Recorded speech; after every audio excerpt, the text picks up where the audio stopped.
Yo, what is going on, everybody?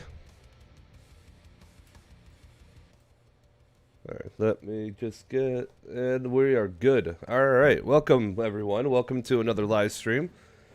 Has been quite some time since I've been doing the live stream here. Yeah, let me just get out of the... Oh, there's another, like, 2 minutes on that. Yeah, we're not going to play all that. Whoop.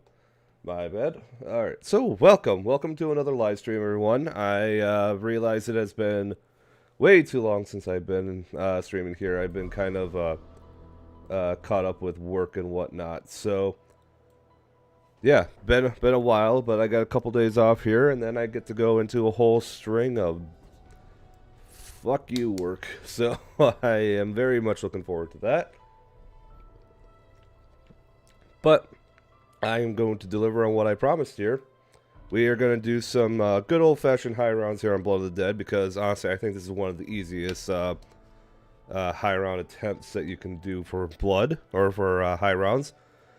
And when we finally get bored of this, we will do some map ranking on Tier Maker, because I realize that that's sort of kind of going up around again as a popular trend, especially now that we actually have some new content.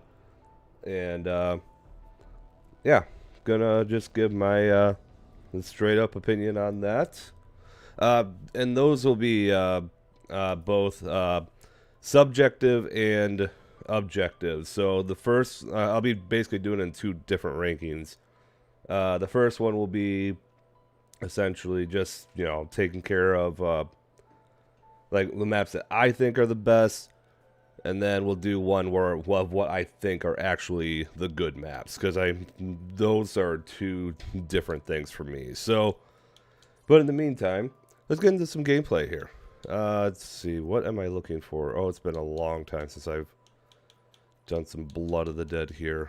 Let's do that. Let's see, and I want... Yeah, if I'm gonna be playing solo, yeah, I want to do the camp. I'm gonna do the camping strategy, but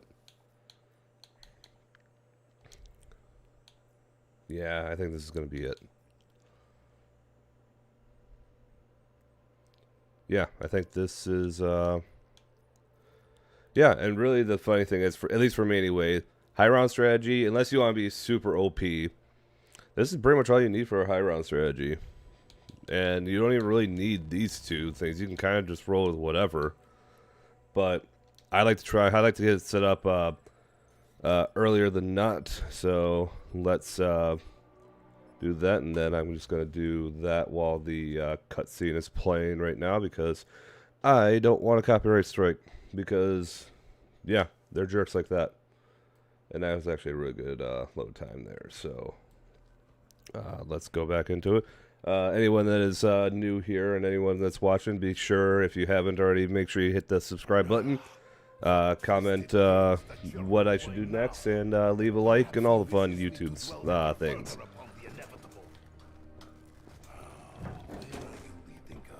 So yeah, not too many people here. Not a whole lot of Blood fans here, but I am going to show that Blood of the Dead is a easy map and a fun map, especially for high rounds. I am one of the guys that will admit that doing the Blood of the Dead Easter egg is absolutely horrible. Just absolutely just horrible.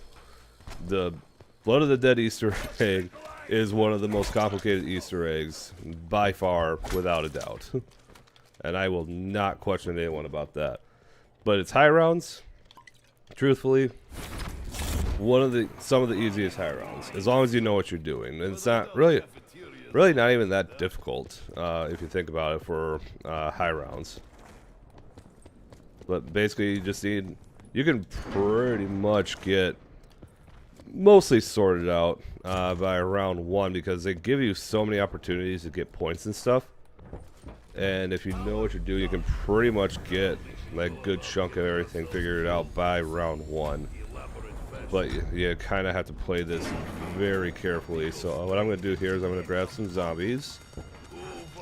Come on. So we got 1, 2, 3, 4, 5. I think we got. All right, there we go. All right, so we got 6 there already. Perfect. So let's go over here and do this.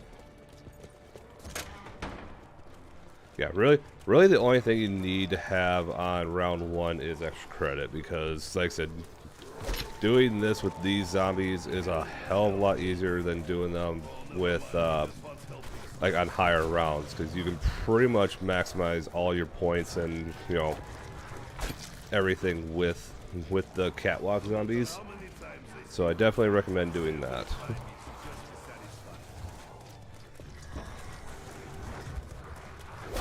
There we go. So that should be 3.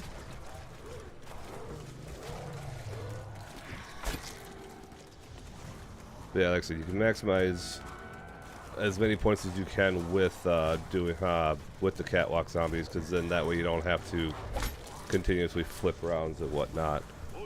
If you're someone like me that doesn't want to stick around in the spawn area way too long. I think this should be the last. Plus it kind of avoids a lot of the hassle of having the catwalk rush. But yeah, that dog is done. Wolf is gone. I suppose he was not hungry anymore. Who would be after eating whole corpses? And then the fun challenge here.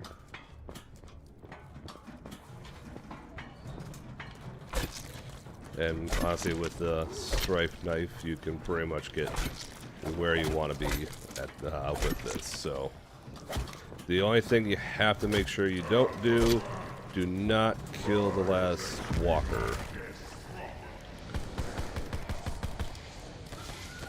Let's see, a little piss off him there. Power cut. Hell pigs everywhere. Now is almost dead.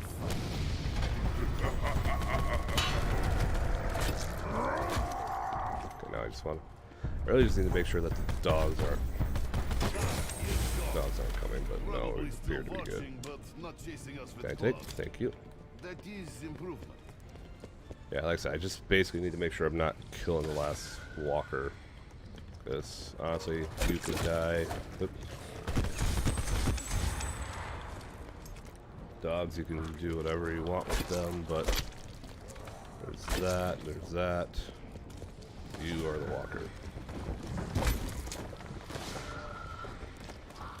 Honestly, I'm gonna try and leave these zombies here, because I'm gonna try and. There is a way too that you can feed the second dog with the catwalk zombies, but and actually I think you can probably complete it, but I'm not gonna make a. I usually don't like to make an attempt on that.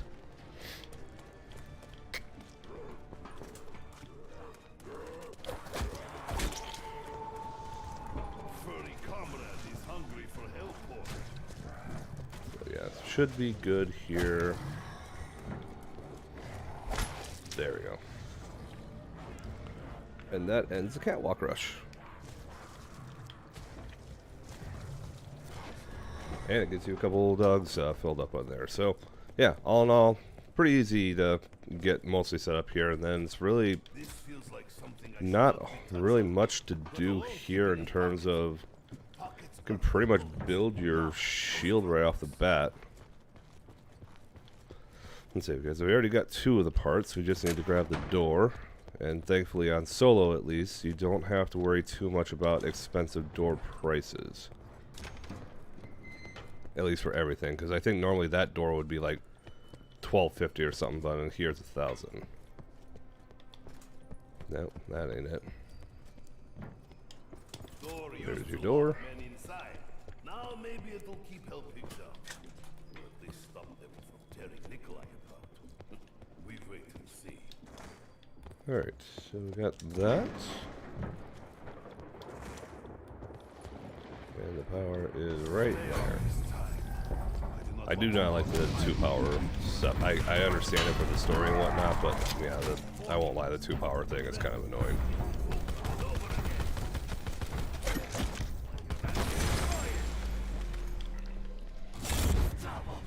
Okay. problem is solved, huh? Okay, so we got that. Actually, since I'm doing... No,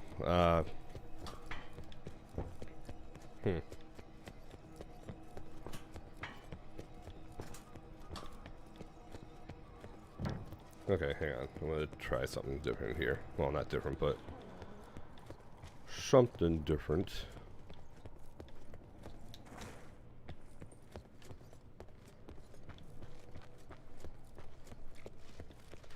Grab you, grab that.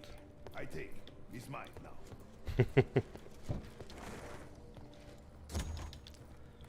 This game is way too underrated. I can say way too many people hate on BO4 for absolutely no reason. I don't know why. Like, I just feel like BO4 has like a much better flow than like most of the other games do. But I don't know. Help me to understand. With shield, I can absorb Hellpig's souls and shoot them at things. At this point, why not?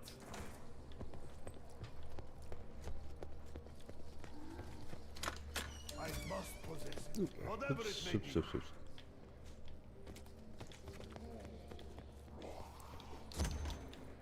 Okay, we got that. I heard something. Something that I think I want. Nope.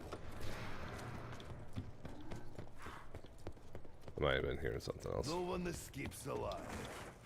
We will see about that roof sign.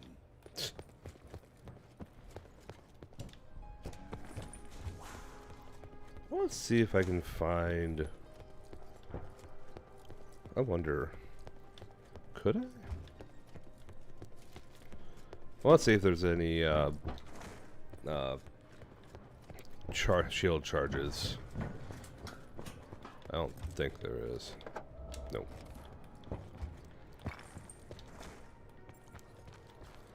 So just because I would like to have the code in, but I don't think I'm going to get any. Not a big deal.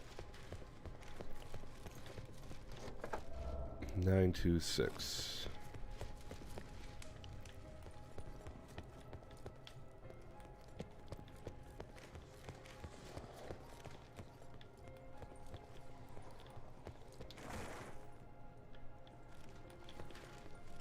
I'm actually going to run down here so I can put that code in as soon as the dog round starts. Hang on, I'm just going to take a moment here to rip my double tap because I miss double tap so much. And I'm pretty sure we'll never see double tap again.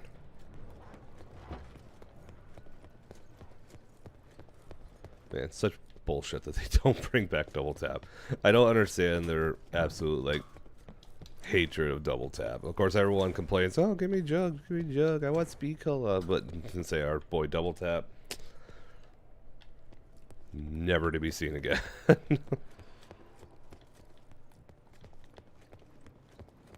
It's a disgrace. Nope.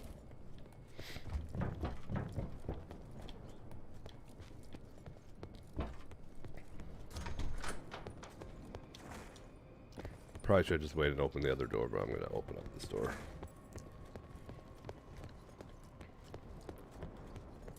Oh, thank God. I have full charge.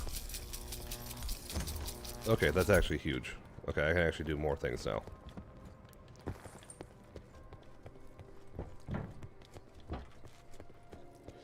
I don't even remember what the code was.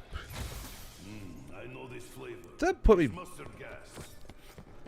That moved me like 2 feet. Man, this game.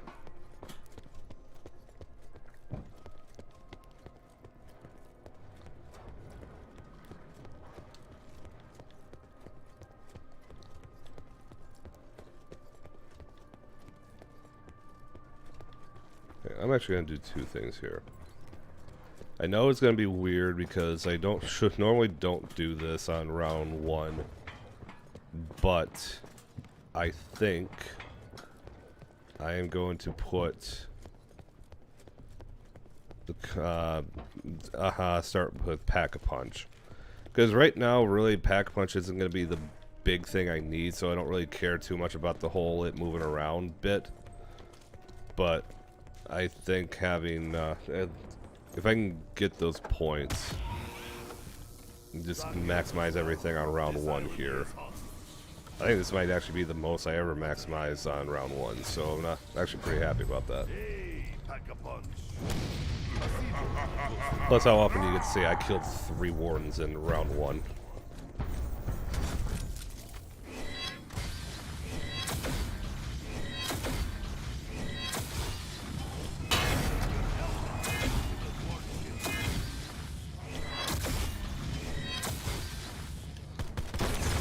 There we go.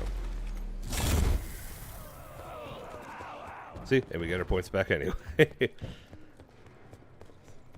See, that was actually really... That it might either be the smartest move I make or it might be the dumbest move I make, but honestly it's not going to be that dumb, so I'm not too worried about it.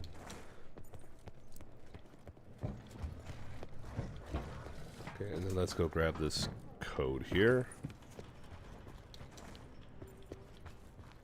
Let's say, because I've already forgotten what the code is supposed to be. 926. Okay, I had my 6 and 2 mixed up.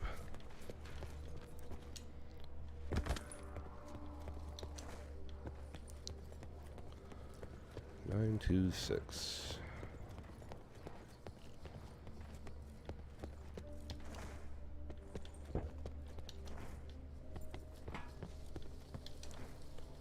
Doop doop doo doo.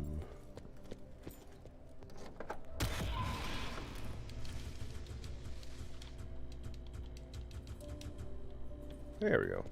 Looks good. I like. And that, guys, is how you maximize round 1. Dos Vidania, elevator. Hey, this does not inspire trust in gondola outside. Now, the only other thing I can do to continue to maximize, kill final zombie in the dog area. Hey, Poochie. And say you look evil and whatnot. There, have some fire.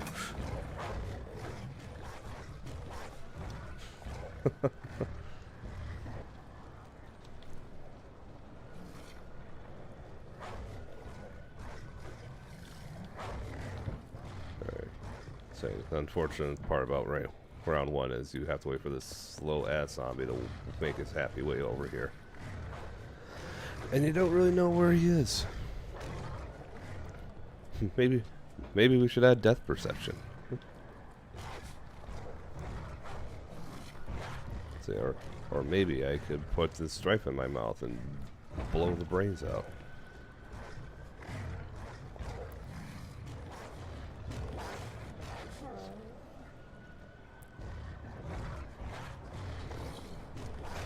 There he is. Good lord.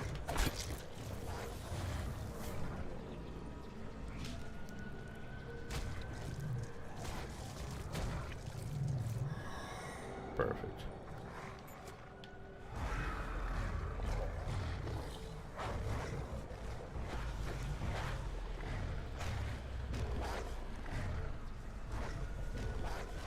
And now we fill up our shield with these dogs, and we're good to go. That's how you basically maximize 2 rounds there. So I really can't do too much else, so.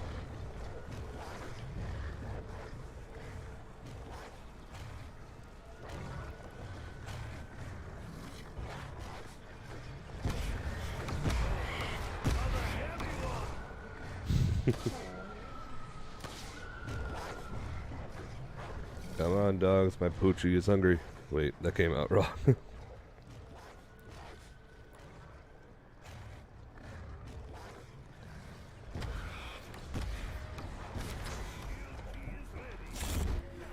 Ta-da!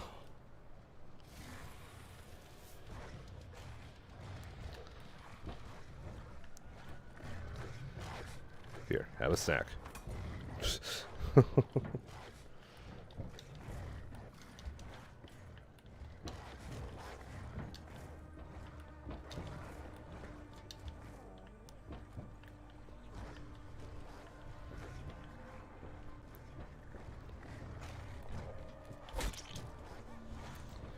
Okay, so that should be 4.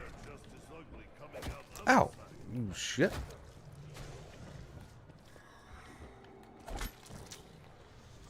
Oh god, I forgot they can come from the top. Oh, that's why I don't open that door.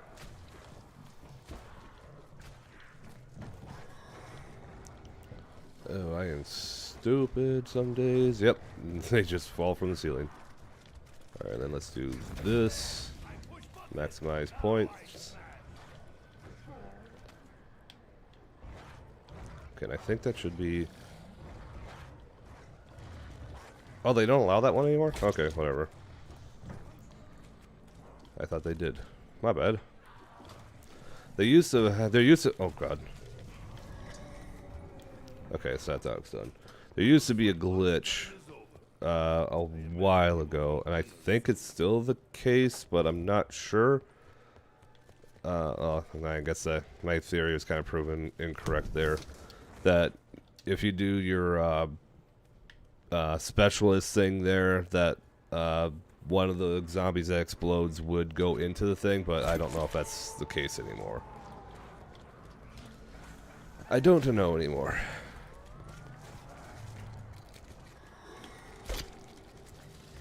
Either way, we need to start filling up this doge.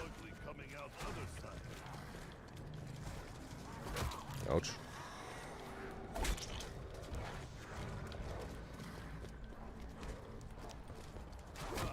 Ouch.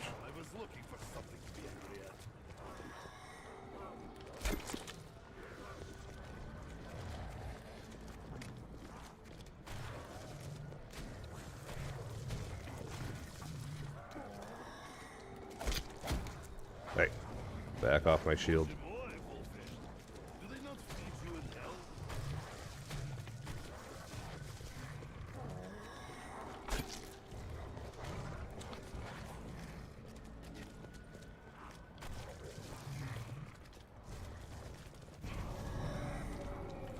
Okay, and I can really basically just... Ah, shit. I want to maximize the points, but I also don't. No, I want to hold on to that. Where are you, Warden?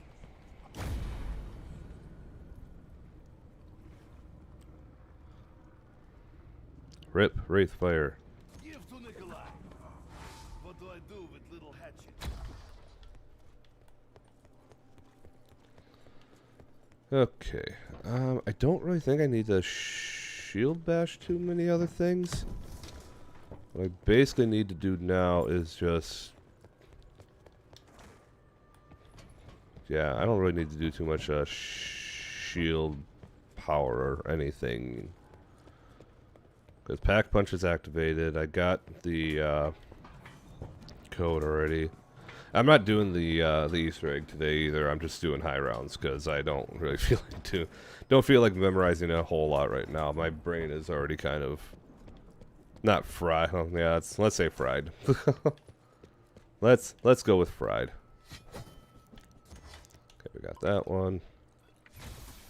Perfect. Richthofen, I cannot feel my tongue. Is this normal side effect? Classic.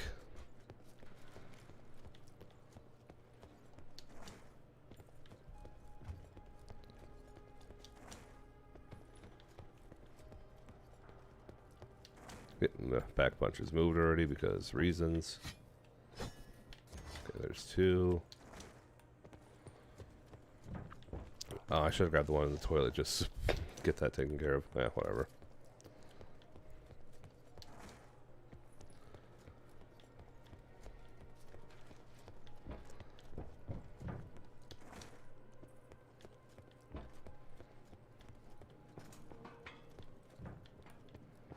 Okay, we got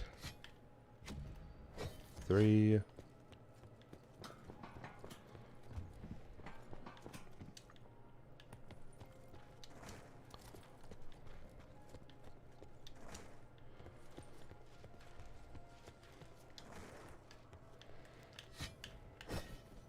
Four.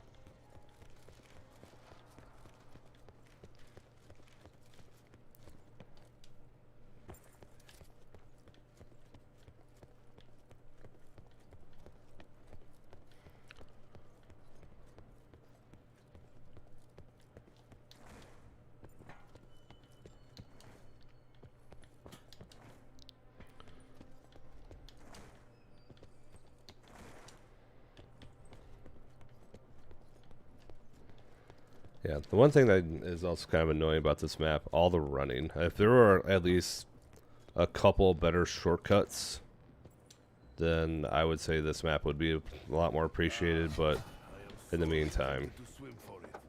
Water cannot be colder than the yeah, I don't know, it's a lot of running. Alright, zombie, you need to stay behind me. What I do with this? Eat soup? Wait, is there soup? Okay, that's good.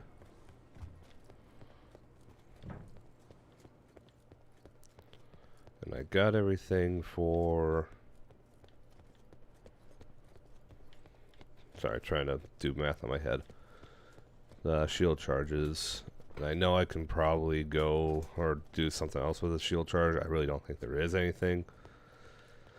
So I am going to grab that shield charge box, because I will not be able to grab it next round. Because, actually, hold on, let's grab some extra points here.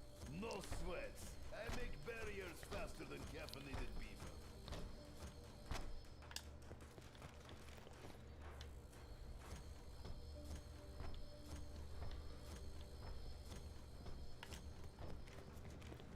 This belongs Plunder to gat. evil Warden. Belong to Nikolai now.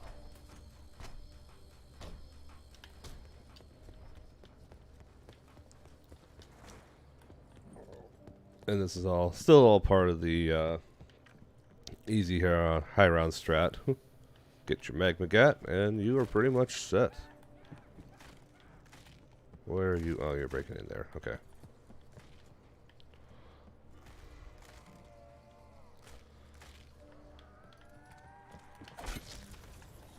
There we go.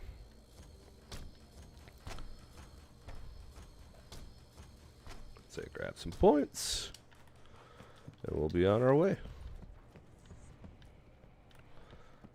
Yeah, because really the only thing that's like that gets you in the beginning is just points. I obviously need to feed the dogs and whatnot, but points are the main culprit of. And granted, it's everything else otherwise, but yeah, points are just a slight pain in the ass. You came out of nowhere quickly.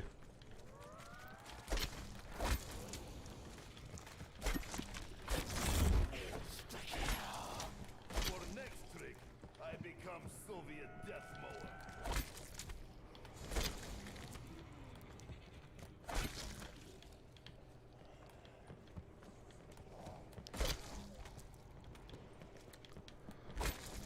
Not yet. Okay.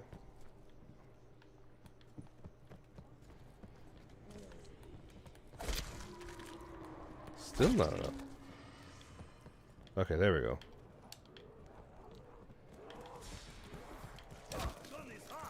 Gotta run. Maybe not. He's 3, 2, holding 1, on. gotta blast. Is that bad?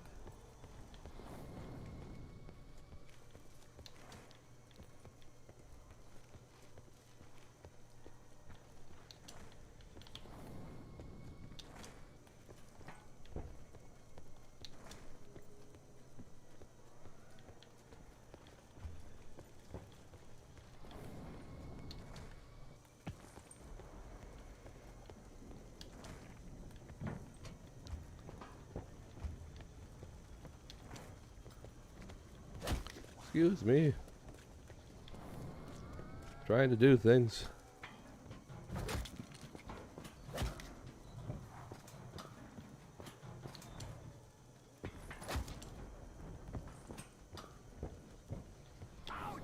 Burn is good thing. Still have time.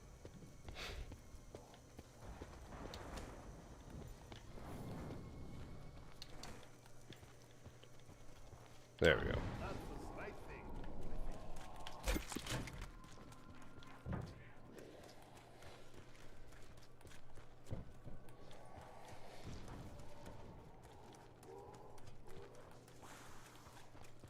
Yoink. You, my pretty new gun, were worth every step of the way.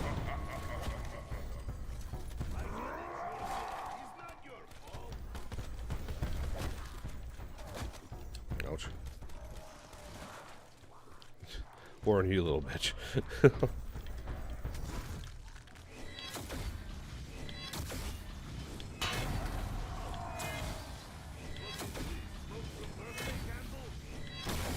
There we go.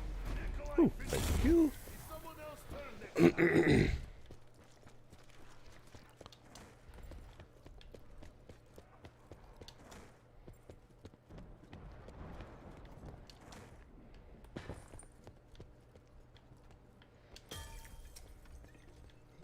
Give me some good old time slip, because I like time slip. See if I can get anything good out of the box here, or at least get the spin out of the way.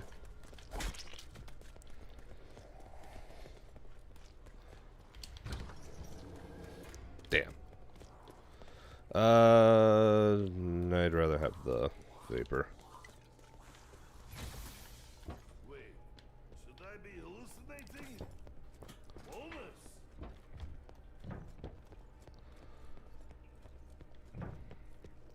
Okay, now this really doesn't really give you much to do with the high round strap, but you might as well if you got the time.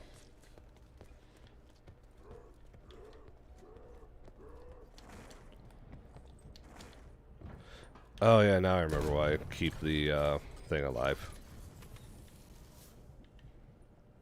Whoops. Oh well.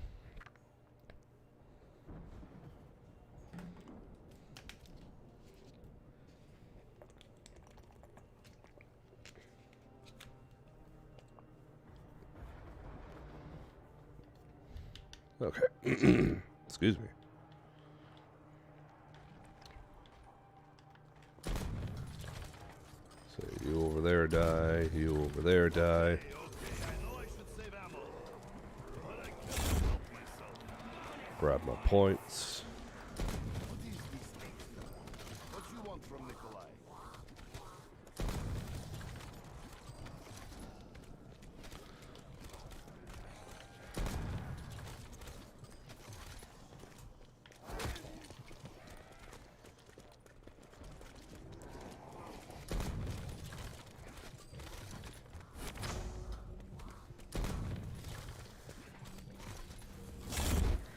Okay, now you can kind of waste some rounds because you're really not doing a whole lot otherwise.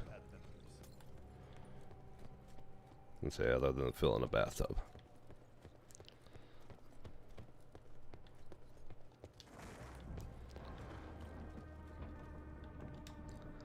Now we just need to make sure that we have enough ammo and just conserve it and we'll be fine.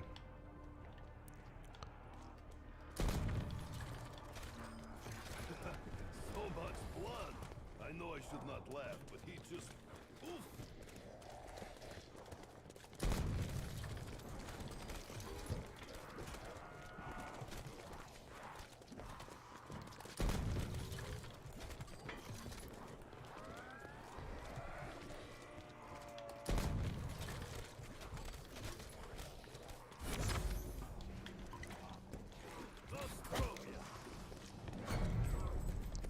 Oh, hi, Warden.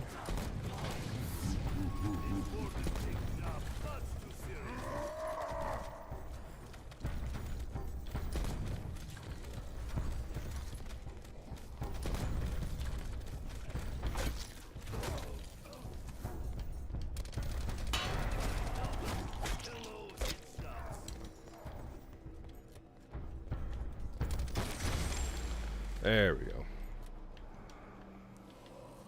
Oh, hey, Pack Punch is back. I will take.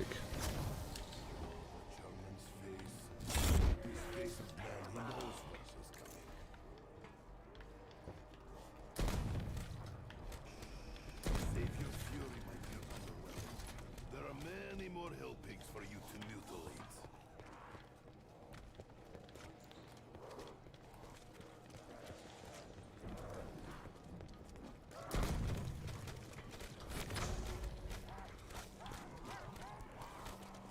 I kill enough hell pigs to open butcher shop. Sadly, meat was spoiled. Still shaking. Maybe I should hit them again, huh?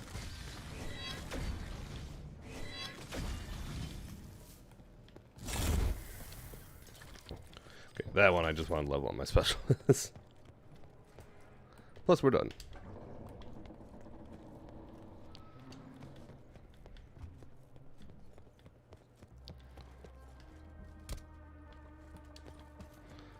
Alright, and I'm actually going to... Yeah, I'm going to maximize points and stuff here. I don't really want to, like, put myself in a death trap.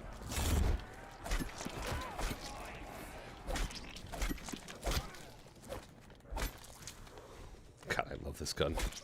I haven't used this gun in a long time, actually. And say, if I... Oh, shit, I'm going to die.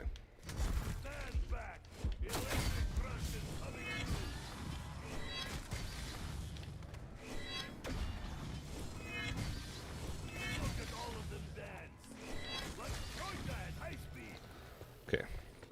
I was gonna say, you know, it's actually kind of funny. I don't really use the assault rifles too much on BO4, but if I do, generally I'm gonna go with the KN or the AN-94. Those are just the weapons that I like to roll with on BO4. Excuse me. And I'm actually gonna go grab Winter's Whale really quick because I like to have that protection.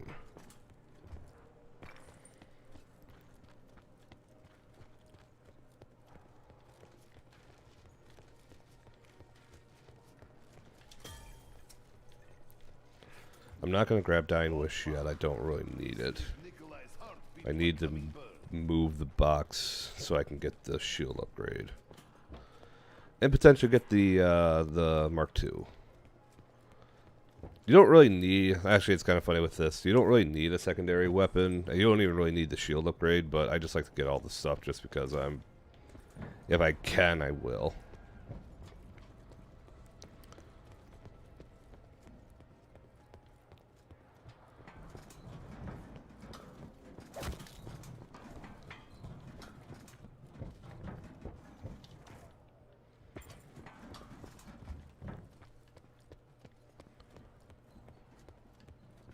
Oh, and I forgot to do all the bits. Ah, shit. I'll do that in a second.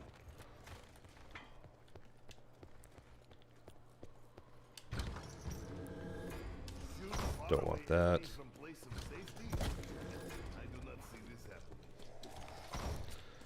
It goes chug. Nope.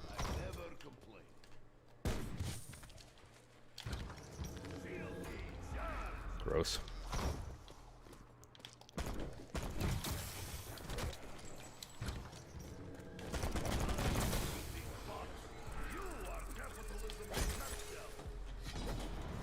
Fucking missed it. God damn it. I thought I was a zombie away. Or I thought I still had everything gone. I'm stupid. Crap.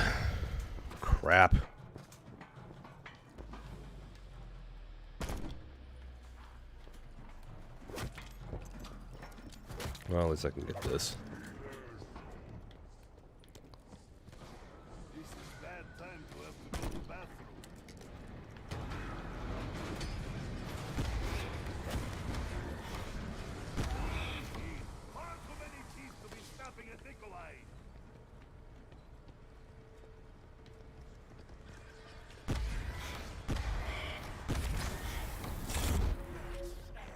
That's okay, I need to hit for the Mark II anyway.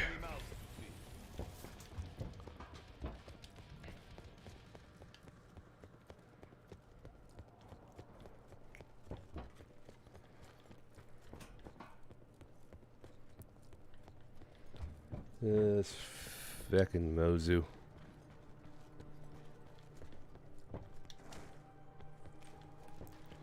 Oh, hi, box. Gone. Nope, I don't want this shit. Okay, that's better than nothing.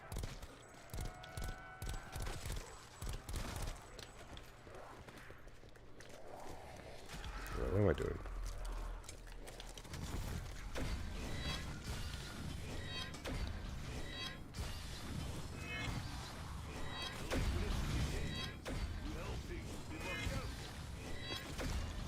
Might as well get some upgrading out of this.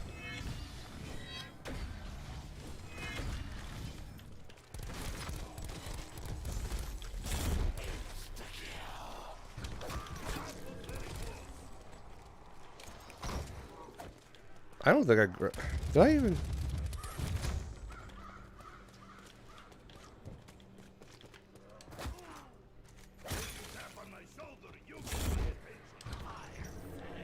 Nope. Nope. Close.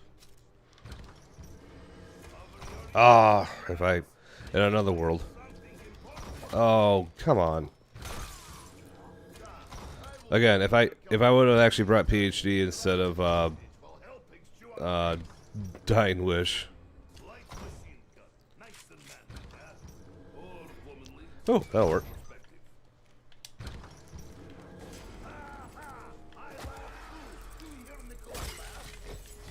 Okay, and I got my upgraded shield. All right, everything worked out on that.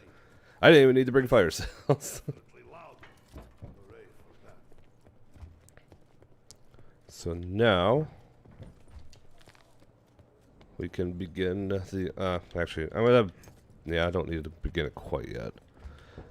So I still need about 10k. Well, a total of 10k. So I'm going to grab Dying Wish, and I'm going to upgrade the Mark II. This is fancy spoon fork. What in hell was it doing in there?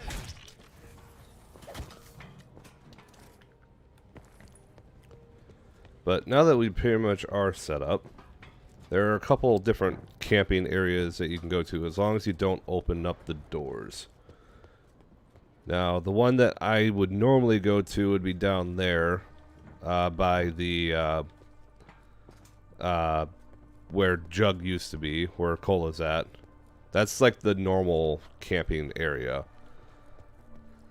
But the other good one is honestly the cafeteria if you don't open up the cafeteria door. If you teleport, that's actually one of the nice things about having the extended areas for oh, hang on.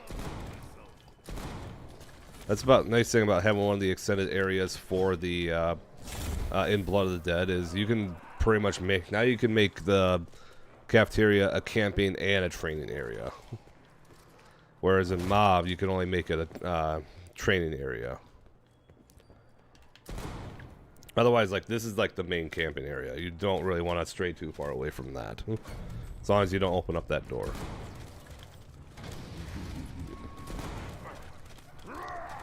The only thing that sucks is that the warden is a bitch.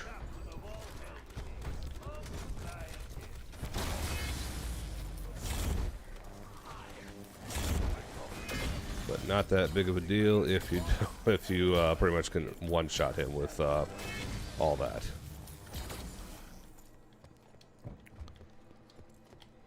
Okay, I'm just gonna see, is the pack punch move down here? It did not. Okay, so let's go grab Dying Wish. But I don't really need the box, so I'm not gonna worry about that.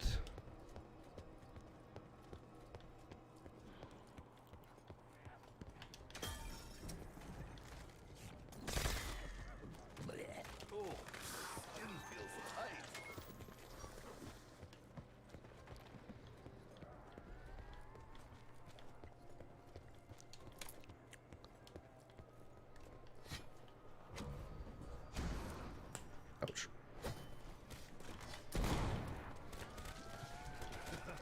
So much blood. I know I should not laugh, but he just...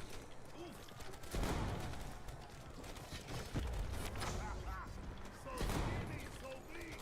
I love last time you eat.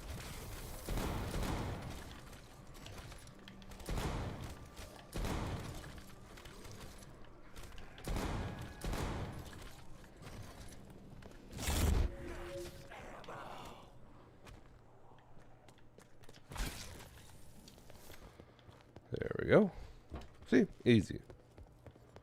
Yeah, you can literally just sit in that camping area. Other than having a warden, Warren will eventually pop up here every once in a while, but other than that, easiest camping strategy probably since the catwalk. I don't know too many other areas where you can camp in a map, and I would definitely say this is one of the best. And the same can be said with the Blood of the Dead or Mob of the Dead version as well, but for Blood of the Dead, it's just as easy, and it's a lot easier, honestly, because you have the Magma Gat. Not that the Vitrolic Withering is a bad gun. Vitrolic Withering, one of my favorite guns, but yeah, with this gun, you really don't have to do anything. You literally can just sit here.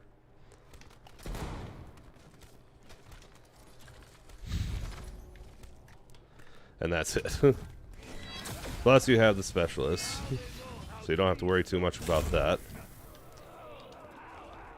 Okay, Pack Punch is not here yet. And really the only thing I'm waiting for down here, I want to show you the other good camping strategy. I just need to have, don't really want to go chasing Pack Punch, so I'm probably pretty much just going to sit here and do this quick.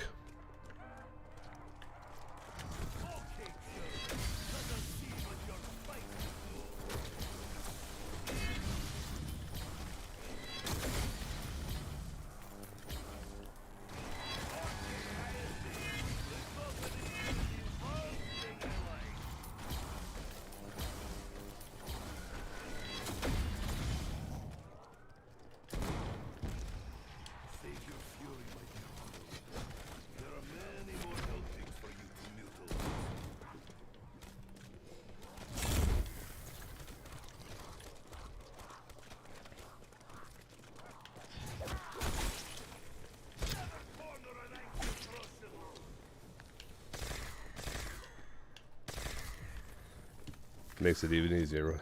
Just as easy with the Mark II. There's Pack. Pack is good. Let's do this. That didn't help.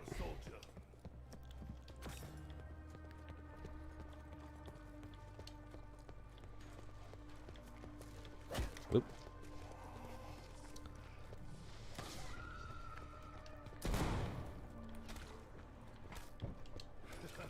So much blood. I know I should not laugh, but he just oof. Yeah, I'm going to show just the other strategy that's just as easy.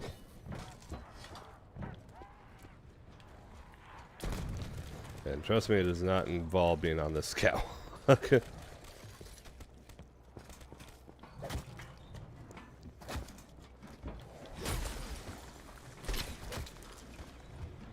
Get the hell out of this area as quickly as you possibly can. There we go. So you do not want to be in that area at all. Chased by legions of undead.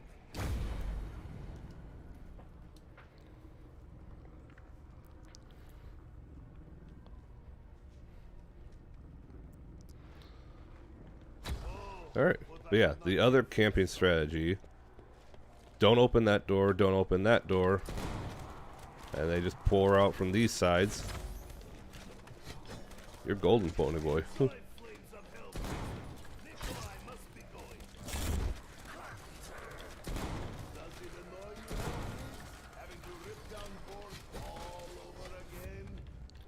Yeah, you pretty much, you have all this space to run around. Plus, you still have the catwalk strategy. You can run around, or not catwalk, the camping strategy. You can pretty much train in the cafeteria now. And you got one of the best wonder weapons.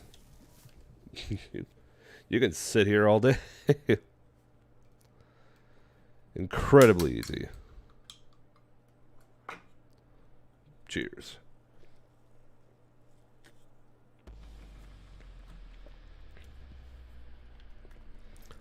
And then for dogs, easy.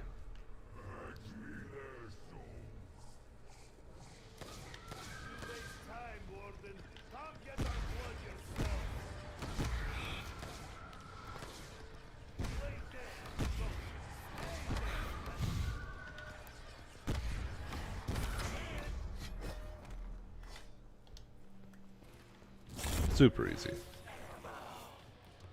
The only thing that does suck is you can't use the acid trap. If you could use the acid trap, that would be incredibly OP. Granted, you'd die, but it'd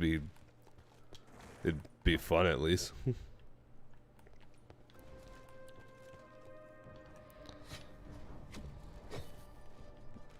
Back punch moved.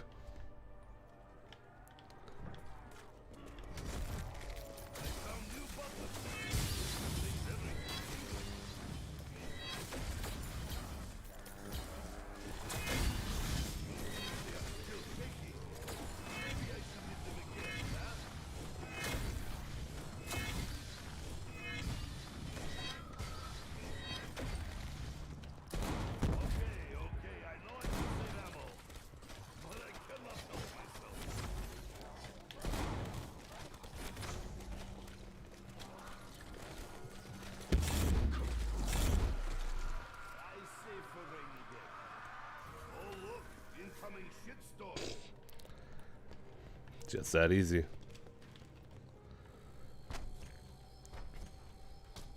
So yeah, ever looking to go high in Blood of the Dead rounds, you can pretty much do either one of those strategies.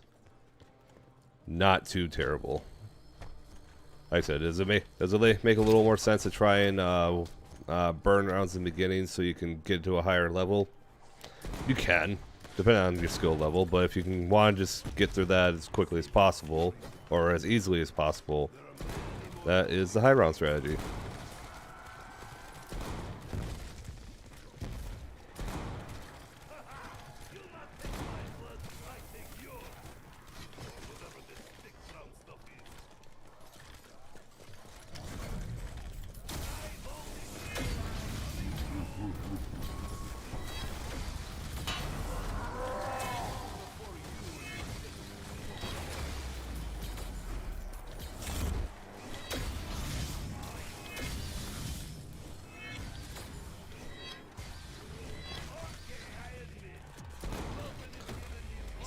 And now it gets even easier, depending on your specialist. I imagine you could probably do it with any specialist. You could probably do it with the new, or the death machine. You could probably do it with the Hellfire, and you can definitely do it with the katanas. But for camping strategies, I definitely recommend the Ragnaroks, just because, yeah, you can pretty much just chill here forever.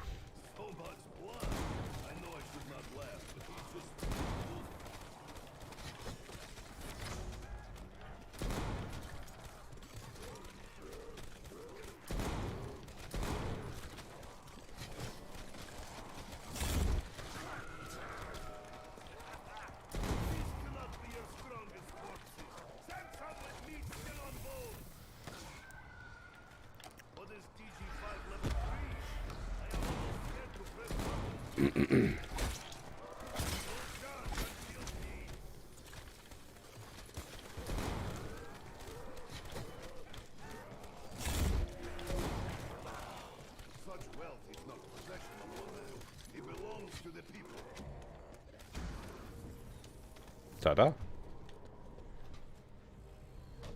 Back is leaving.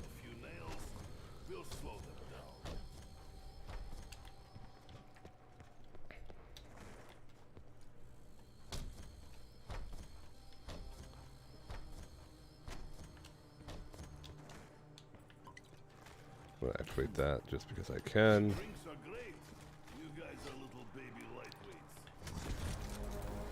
Bam. And that's why it's easier with the regular rods.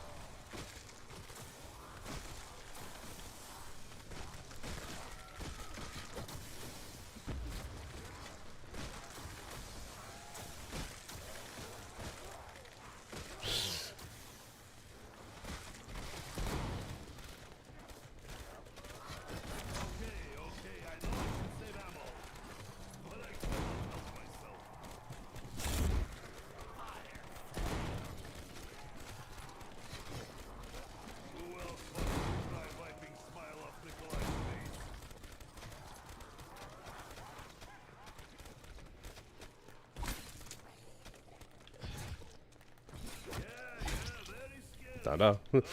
Again, it's way too damn easy. Way too easy.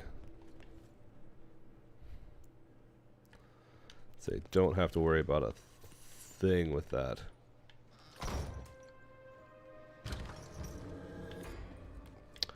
A locust, I'd rather not.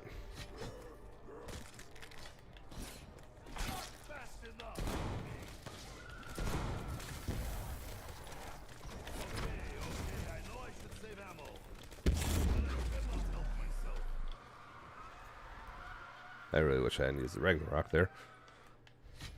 Oh well.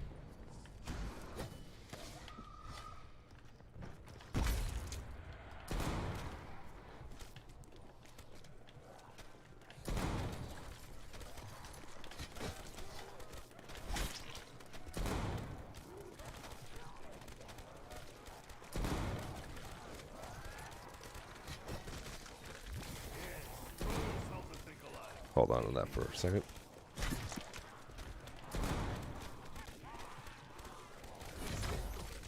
Ah.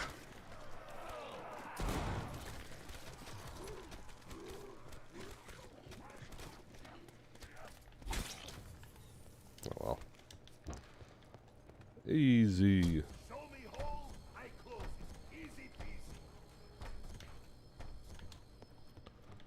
Alright, I'm pretty much going to do this till, like, I could easily go higher rounds, but I think I'm just going to do the round 30 because I have the contract for that, and then I will do the next thing that I promised, which is going to be the map ranking there. And I will record that, and I will put that in its own video in a little, or at a later date. But yeah, I just want to get this taken care of first. Figure I should provide some sort of entertainment value with that. Yeah, I'm very much interested to see what others think, because like I said, for me it's a whole another or for me it's gonna be my list is gonna be a hell of a lot different compared to other people's lists.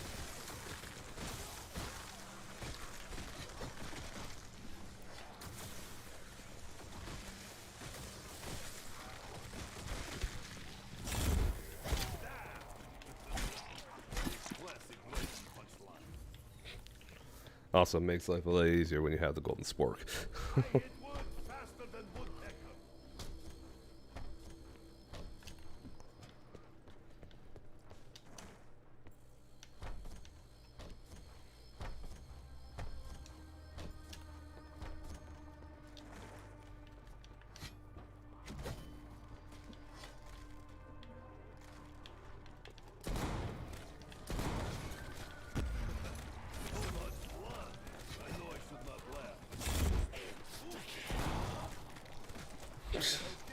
Insta kill makes it so much easier. This game's way too easy. Why do people complain about Black Ops 4? Blood of the Dead especially. Like, why do they complain about it? And I can understand it for like the high rounds, but Easter eggs and stuff, or with high rounds, or let me rephrase that. I know people complain about the Easter eggs, but high rounds. Hell, this is like the easiest thing.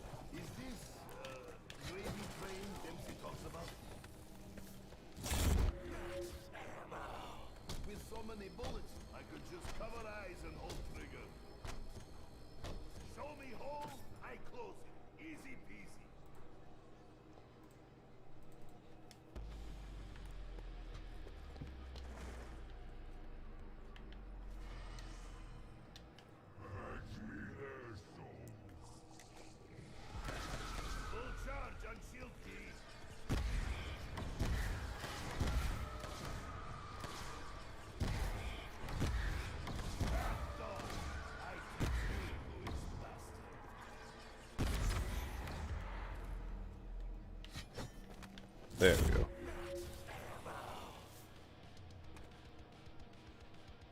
Jesus.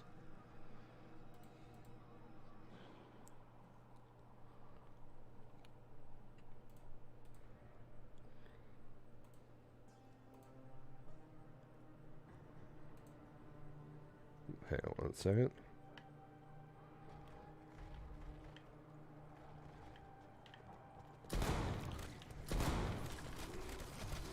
Okay, I know I should save ammo, but I cannot help myself. You dead. Like hot Moldasa.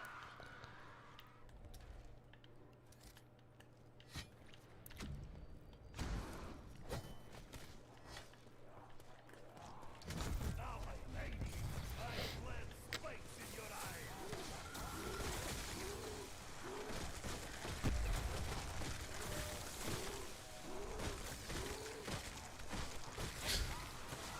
I'm not even looking at the screen. I'm just looking at my computer otherwise.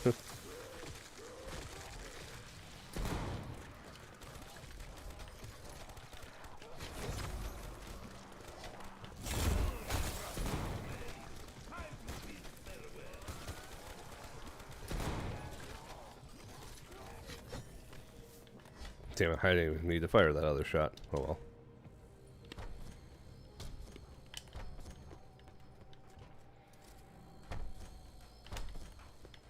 No sweats. I make barriers faster than caffeinated beer.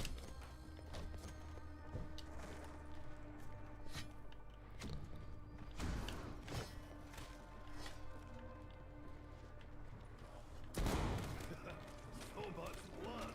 I know I should not laugh, but he just moved. Okay, German. Let us see what your spikes can do.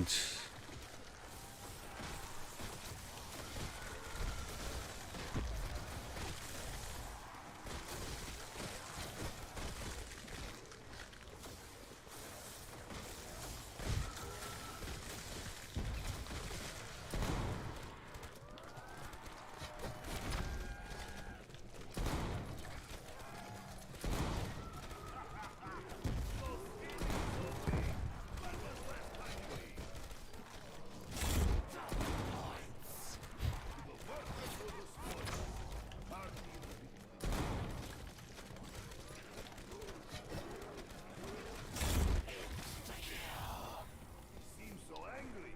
I should put out the misery.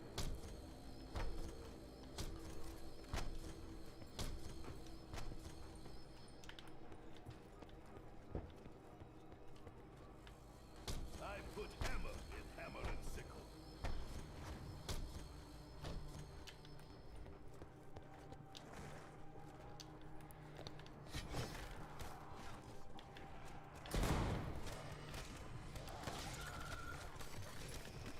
Save your fury.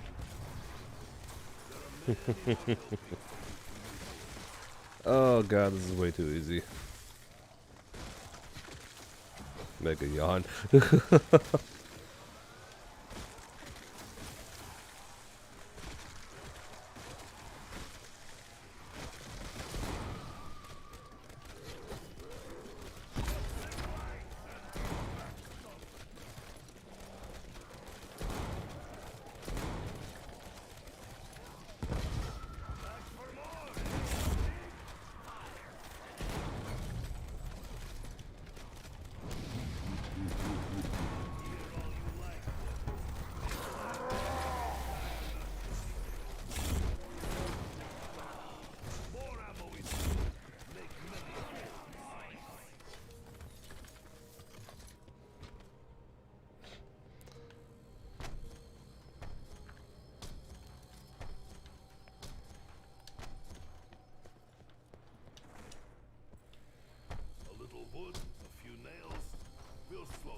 Not too shabby. Not too shabby.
Yeah, just tomahawk that zombie in the spine.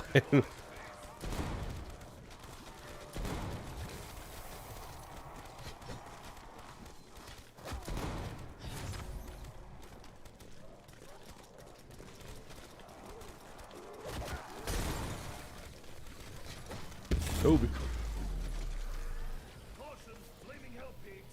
Alright, so we got the 30 there, and like I said, I think that's going to be good enough.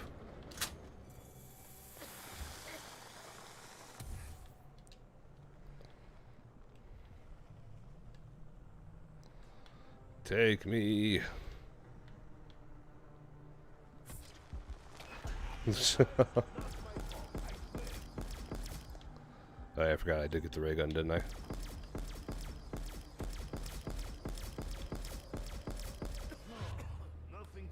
Okay, there's one.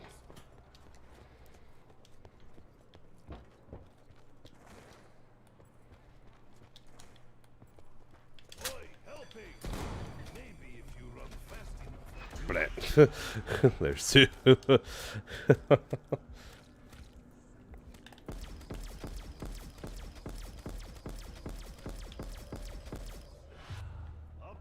there's three.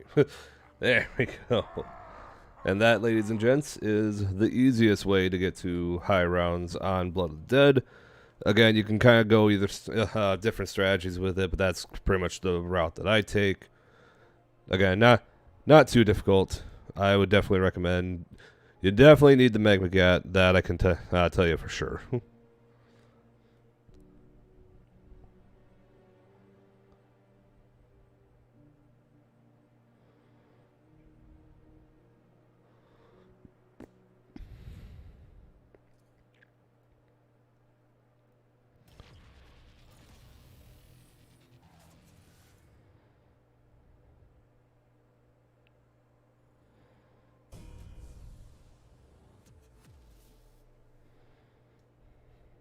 One second, just need to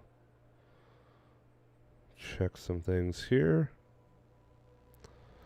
Okay, so yeah, that's the high round strat there. Like I said, pretty easy. Nothing too difficult. But yeah. Right. Might as well check to see what we get here. I don't want blood debts. Come on, game. Give me something good. Okay.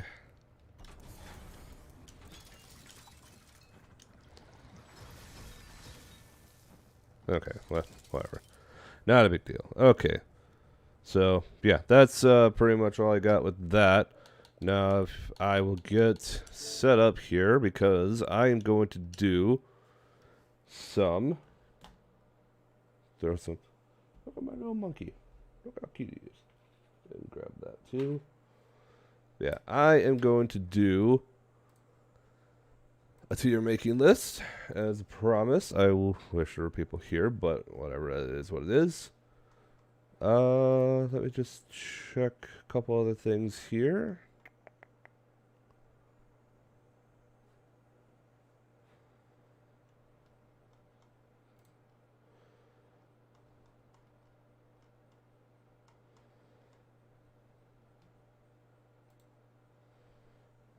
check everything here.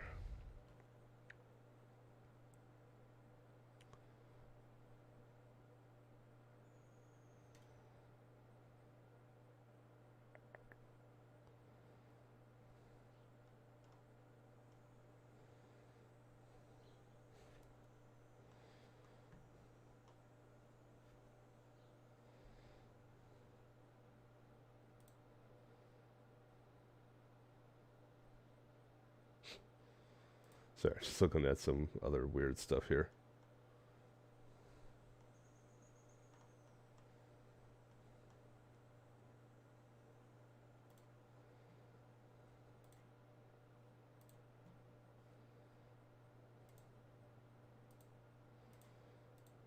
Okay, we got all that. Alright, so yeah, I'm pretty much going to do this as a stream right now, but I will, like I said, I'm going to record this for future use, so if anyone hops in here and you're sitting there going, what the heck's going on, that is what I'm doing. So, in the meantime, hang on, I'll be back in 1 second.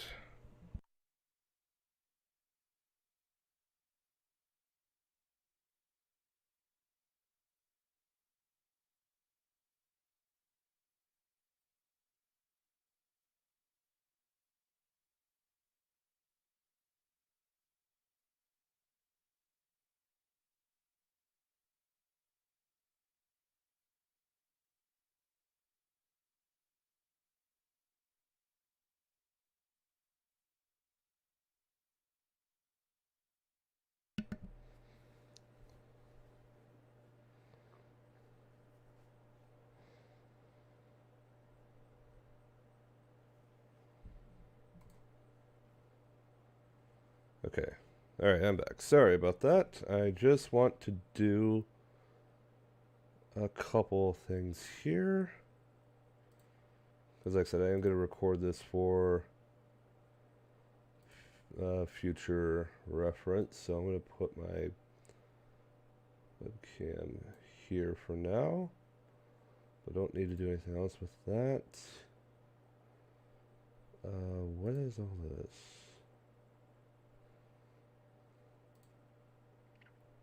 Okay.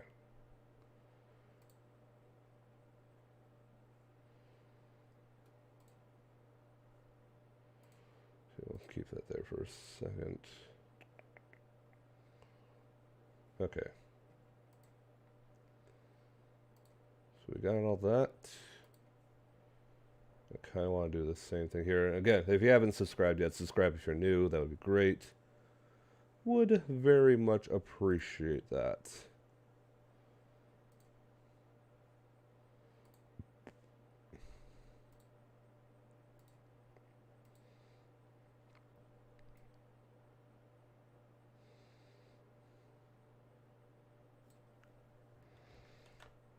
Sorry, kind of doing all this on the fly here.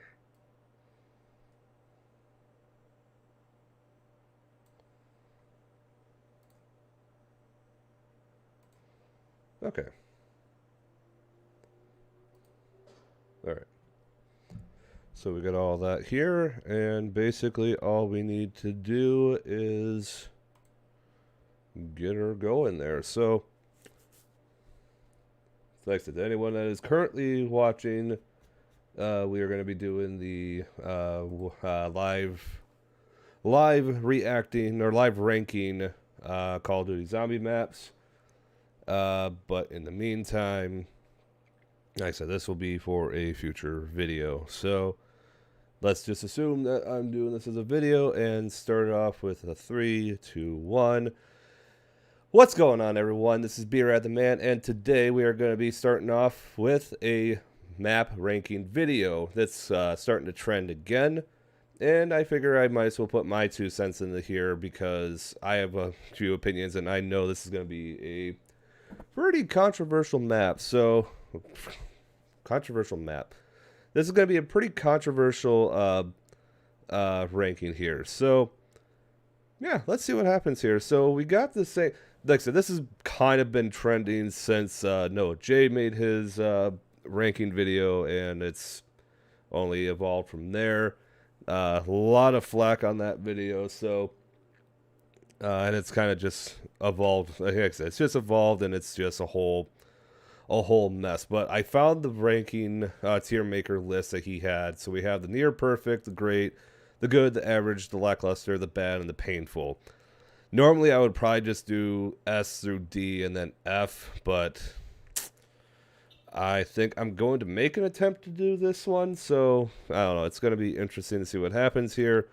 And then I actually listed, instead of just picking maps from just randomly, I actually organized everything so it is set up as pretty much as it came out. So we have original Kino Der Toten all the way through Voyage Der Toten. And I'm going to be perfectly honest here. I kept this one in here. I have not played World War II. I have not played wherever the hell this one was. I still don't even know. I have not played any of the Infinite Warfare zombies. So I am just going to go ahead and put everything in here. I am going to be as transparent as I can be with this. Don't have a clue about any of this stuff, so I am not going to be able to give a good base opinion on that. I will say, though, the only reason I have not played any of these, no one played Extinction. If they did, rip. I heard nothing but bad things out of World War II in terms of its zombies. And honestly, with the Infinite Warfare zombies, I kind of wanted to play, but I just didn't ever feel like it was necessary to buy the game or to buy it. But I've heard nothing but amazing things about Zombies in Spaceland. So if you do want me to try Zombies in Spaceland at some point and want me to buy the game, I might try it at some point. But if you do want me to try it, be sure to leave a like and subscribe if you are new. And then just comment, plays Spaceland. And I might actually try that out in a separate video. But pretty much everything else here, including Advanced Warfare. The Advanced Warfare is the one zombies game I actually have played, other than World at War, Black Ops 1 through Cold War. So those are the maps I'm going to be ranking. It's like I said, no World at War, or no World War II, and no Infection, is it? Or not Infection. I don't even know what the hell the other one was. It's still whatever came out of Ghost. I don't know what it is. I don't really care what it is because, again, nobody played that. But these are the maps that I'm going to be ranking, and I might as well start off with good old Kino Der Toten. And Noct is a map that I think a lot of people in the community will say, give it its respect. It's one of the best maps ever because it was the first one ever, which is true, and it's fair. And I don't really want to put, like I said, I'm one of the guys that I really do like Noct, but I will admit, like, playing the World at War version is fun because you pretty much knew that if you got to round 20, you were good. Especially if you didn't get the ray gun. And doing any other ones, like Black Ops 1 or Black Ops 3 is a lot of fun too because you can get perks. But after a while, you pretty much you just run out of things to do, and it's just kind of whatever. But it's not a bad map. Obviously not painful. Lackluster, no, because lackluster would mean that it didn't do anything to actually make the game as it is. So I'm gonna put it at average. I think C is a good spot for it. It's just fair. It's the best. It's Noct. Like you can't not like Noct. Don't say anyone that says, "Oh, Noct's boring." No shit. It was the first one ever. So that's where I would put Kino Der Toten. I put it in at average. Verrucht, on the other hand, is a map that I really, really enjoy. Also, I think they spelled Verrucht wrong on here. Yeah, there's no... maybe it's wrong, I don't know. But Verrucht is one that I actually really, really enjoy.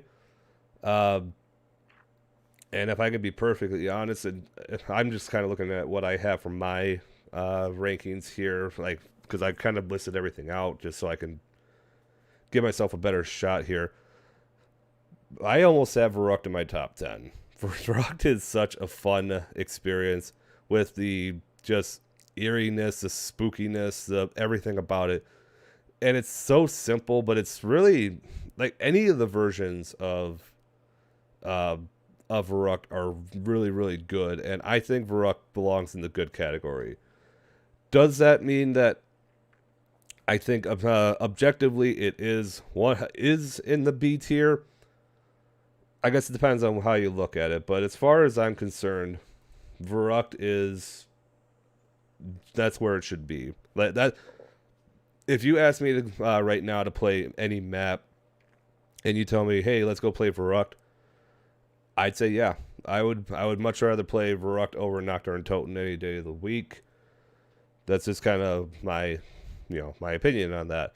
Shino Numa, on the other hand, you guys have seen how I am in Shino Numa. I'm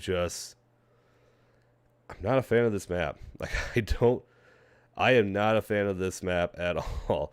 It's not a difficult map. It's not a hard map. Obviously, on World at War, it's easy, and the other ones are, you can make it work.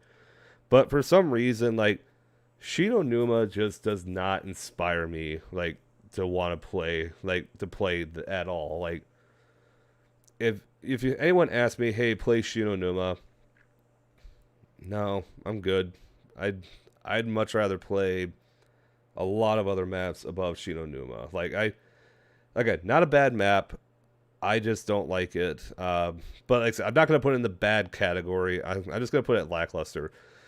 It was nice to see the introduction of a new wonder weapon, but I don't know. Like I said, there's just something about it that I think maybe it's the mud. Maybe it's just the fact that it looks all green. I don't know. Like, I just don't like the Shino Numa that much, but I'm not going to put it in the bad category. I think lackluster is okay here. Now, Derice, obviously everyone is, if you're going to rank everything, Derice would be way up there for everyone. And I know a lot of people would probably, some people might put it here, some people might put it here. I'm actually going to put it here. If anyone asks me right now, for a future video or anything, if they ask me, let's play Derice, any of the versions, World at War, BO1, or the Giant, I would say yes, because I love Derice. I think Derice is one of, when Crazy Rabbit did his video a long time ago, he pretty much said that Derice is the perfect map. And I honestly kind of have to agree with that. It's got a lot to do. It's got a good wonder weapon. It's got good camping and training strategies. And it's not overly complicated. All you have to do is just power up 3 teleporters. And you got Pack-a-Punch, which was amazing. Considering the fact that if zombies didn't have Pack-a-Punch, we would not be having this conversation today. So, Derice, I think, is pretty much a near perfect map. And that's one that I would personally say, yes, let's go play this map right now. There's no way you're changing my mind on that one. Now, next one, we got Kino Der Toten. Kino is, admittedly, one of the most overrated maps in terms of everyone saying, let's go play Kino. Kino is amazing, blah, blah, blah, blah, blah. But that being said, I still like Kino. Kino's a good map. It is overplayed. It is probably the most overplayed map of all time, but Kino Der Toten was the perfect map to bring more people into zombies, because essentially it was just Derice in an abandoned theater. And granted, there was only one teleporter, but having Kino was the best thing that could have happened to zombies. Because if Kino didn't exist, zombies would pretty much not exist. And granted, it's all because the Reese was there, but because of DLC and people not paying for DLC, we needed Kino. Otherwise, everything would just be, it would be gone. We would have nothing. So Kino is, in my opinion, an overplayed map, excuse me, but still really good. I'll put it in the good category, but I would much rather play Verrucht over anything else. But that's just my personal opinion there. 5 is a map that I do enjoy. I really do like 5. But it's not a map that I can play as much as, like, if you ask me 24 hours straight, if you ask me to play one map, like every map for 24 hours straight, Doris, I'm obviously going to play, I would honestly attempt to do 24 hours. Verrucht would probably be a map that I would like to, I could maybe do 24 hours. Like pretty much anything that would be me play for 24 hours straight would be in S or A. And 5 is still a good map, but you know, the more I think about it, and I feel like I need to update my list here too, I'm going to put it in average. 5 is not a bad map. 5 is not a map. 5 is only as low as it is because of its difficulty and the fact that there's only like one good training spot. I guess it's technically got a good camping spot too if you can utilize the elevator properly, but if there was a better wonder weapon than 5, if there were a better wonder weapon and like another good training area, I could definitely see 5 being up here, because 5 would be a very good map. But I don't know. It's just, there's just too much of other things here, too many other issues that 5 has that I don't want to put in the good category. I'll put it in average. But I can kind of put it at that, like, fringe. Like, if I had to put it in good, I would put it in good. But that is just, I don't know, it's just, like I said, it's fine. It's a fine map. But I'm not going to be, I'd only play so much of 5 before I would get sick of it. Ascension, to me, Ascension to me is a near perfect map.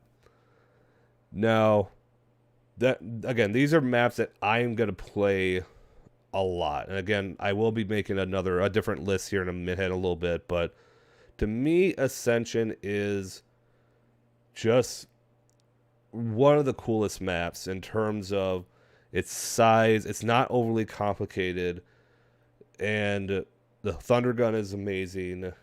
Having PhD and Stamina Up were great innovations to it. So much training areas. And really, if you tried, there's probably a good camping area too. I just don't really know. I don't do too much of camping, but there probably is a good camping area if you had enough people. But Ascension to me is just, if again you ask me to hop into a game, I'm gonna put Ascension there. And I would play Ascension for probably 24 hours. Probably because you would have to play 24 hours if you wanted to get to round 100. But Ascension to me is just a incredibly fun map, no matter if you're playing solo or if you're playing with 4 people. I love Ascension. Call of the Dead. Call of the Dead is a map that I have barely played. And if you saw the video where I played with Tim, go check that out if you haven't, by the way. But the video where I played with Tim, clearly you could kind of tell that I didn't have a single clue what I was doing. Call of the Dead is a map that I have maybe played legitimately a handful of times. That being said, Call of the Dead is still a great map. The layout is superb. The wonder weapons, while they're weak, are at least intriguing. They're fun. having George running around and giving you, various amount of items and everything, legitimately fun. Like it's a needed chaos. It's something different. It's something new, and it's something that I truly like. It's for me that's only played Call of the Dead a couple of times, and would say yes, let's go play a Call of the Dead. I'm gonna go play Call of the Dead. I love Call of the Dead.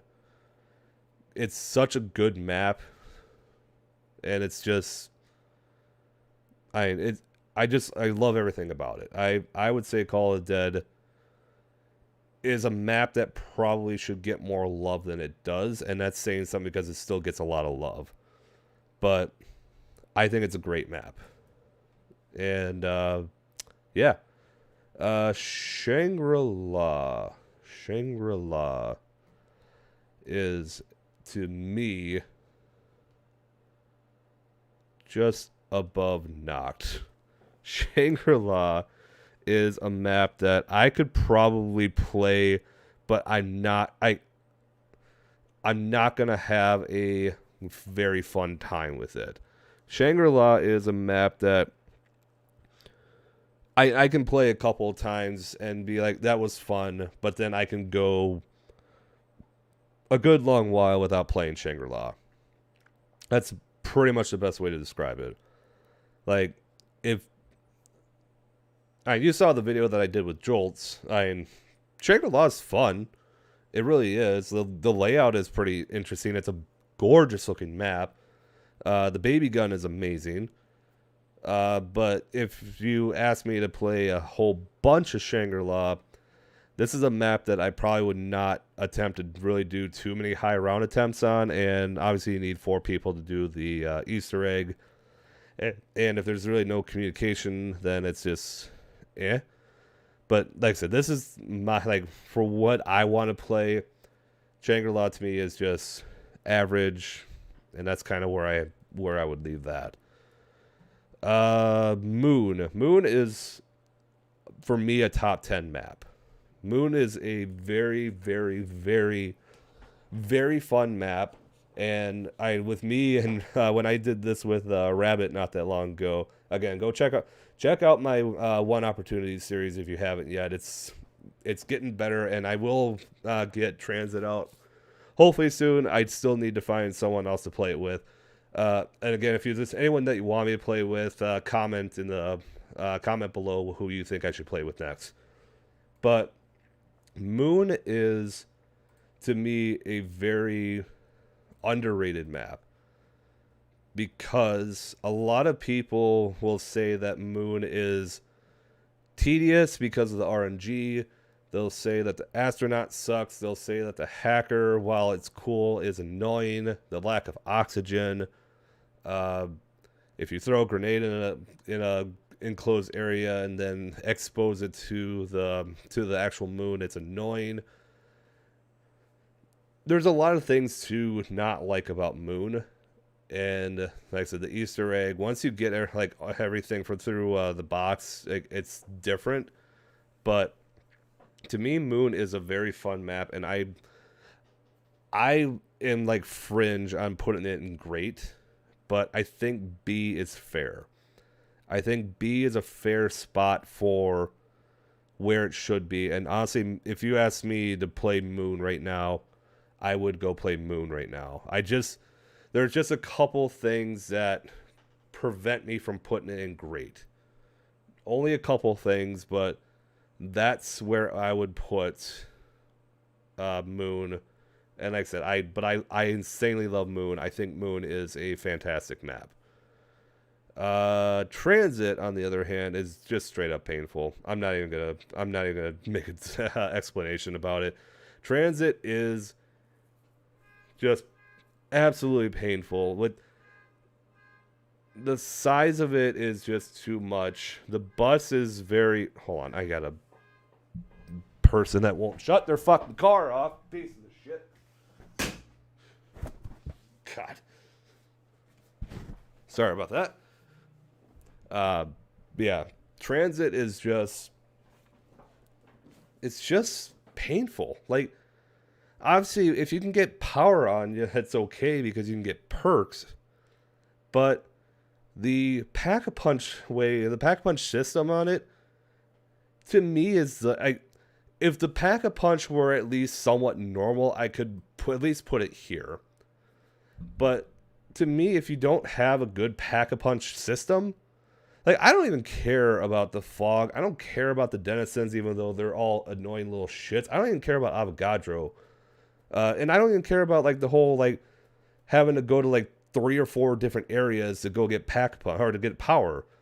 But to me, the pack-a-punch system in general makes it, to me, the most painful map, whether or not you're playing with people. Even if you're playing with a good amount of friends, transit sucks. And to me, it's the pack-a-punch system. The pack-a-punch system can go suck a dick. Like, I hate the pack-a-punch system. Will not play transit unless I'm actually playing with a group of people that actually know what the hell they're doing. And that's only if they know how to get pack-a-punch. Just hate transit. Bus Depot, like, I didn't really have too many other places to put these. Bus Depot is just as painful, although I'd still rather play transit than Bus Depot. Because at least on transit, you can at least attempt to get perks. So that's just, yeah. Bus Depot sucks. Farm is just above transit. And town is good. And honestly, it's a map that I'll put behind Kino. Now, like I said, transit's terrible. Bus Depot's worse. Farm is only slightly better because you don't have to go a whole lot, and you can still get perks. You can't get pack-a-punch, but whatever. Town is great. Town's a very good survival map, and honestly, a lot better than like Noct is in terms of a good survivable area because you can actually get pack-a-punch. And yes, the lava sucks, but so be it. Would I play Town over Kino? Honestly, no. I would play Kino over Town. And it's only because, and this is going to be a controversial statement. If you ask me to play any of the Treyarch games as a whole, that includes World at War, Black Ops 1, 2, 3, 4, and Cold War. Other than Cold War, and I only say Cold War because of its lack of content, I think BO2 is just above World at War in terms of its overall quality. And I only say that because for some reason, like, I don't know if it's just like everything's just kind of shifted out of the way. Everything flows very smoothly in Black Ops 1 because Black Ops 1 was made for last gen. Black Ops 2 tried to act as if they were going to be a next gen game, but was still stuck in last gen. So with the way that I play and the movement of Black Ops 2, for me anyway, I just don't like Black Ops 2. It just doesn't work for me. Like, I feel like the movability in Black Ops 2 is probably the worst of any of the numbered Black Ops games. So that's probably why because with Black Ops 1, like even on Black Ops 1 Kino, like, I can move pretty well with that. Black Ops 2, even with Town or any of the other maps, I just don't like it as much. And that's probably why I would put Town underneath Kino. If I would have, if for some reason, if they could make that a little bit easier to move around in, I would probably put Town over Kino. I'd probably put Town over Verrucht. But there's just something about it, and I just don't enjoy playing BO2. So I'm going to put Town behind Kino. And Nuketown isn't on here, isn't on the list. Honestly, Nuketown for me would probably go just behind Noct here. I like Nuketown. Nuketown's a good map, just because it's unpredictable. It's not a fantastic map. There's not a whole lot of other things to do. But yeah, Nuketown's not bad, but I'm gonna move on with that. Die Rise. If you saw my original ranking every map ever video, you already know where I'm putting Die Rise. Die Rise, literally the only thing that's redeemable of Die Rise is the Sliquifier. That's it. There's nothing else that's redeemable about Die Rise. The elevator system sucks. The Pack-a-Punch is barely accessible. At least I think anyway, because of the elevator system. Who's Who is terrible. Falling to your death is terrible. The mattresses, Johnny J, your mattresses suck and they deserve to suck. Like they are the worst mattresses. Like if you tried to sell me that mattress in a mattress store right now, I would burn your mattress store. I do not like Die Rise of anything that's involved with it. Die Rise just makes me sick. Like I said, and honestly, even the Sliquifier does not redeem this map at all. Like it's the only good quality of Die Rise. Everything else about it, no, can't. You couldn't pay me to play Die Rise like in my free time. I can't, and I won't. I will not do it. Mob of the Dead is my favorite map of all time, and it is obviously going to go in S. The story behind it, the wonder weapons, the layout of the map, everything about it is basically perfect. The only thing that annoys me, again, is just the movability in Black Ops 2. If the movability was just better, I would say hands down is would be better, the best map of all time. Right, obviously people are going to argue Origins and Shadows and blah blah blah, but Mob of the Dead, you asked me to play Mob of the Dead right now. Yes, I will play Mob of the Dead with you right now. It is my favorite map, and like I said, the only thing that to me that knocks it down is it being on Black Ops 2.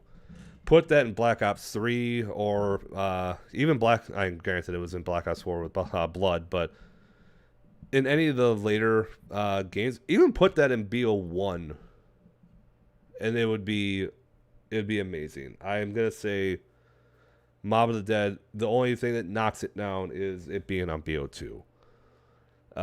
Buried is, truthfully for me, it's a map that I have not played a whole lot of.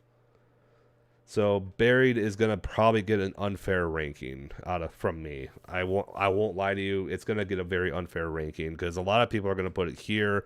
They'll put it here. I'm gonna put Buried here.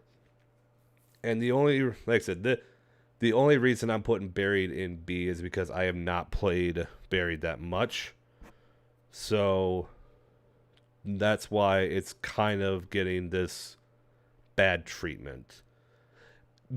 The few times that I have played it, it is good. The Paralyzer's fun and everything there. I like having Leroy helping you out with like building parts and opening up spots and all that stuff. And the bank system's really good, but like I said, I have not played Buried enough to really give it a fair ranking, but I still think it's a good map.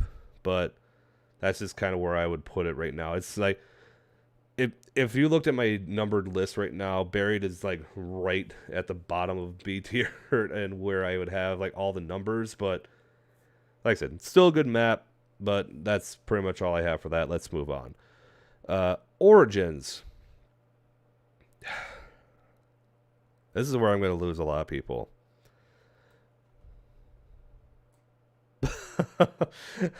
I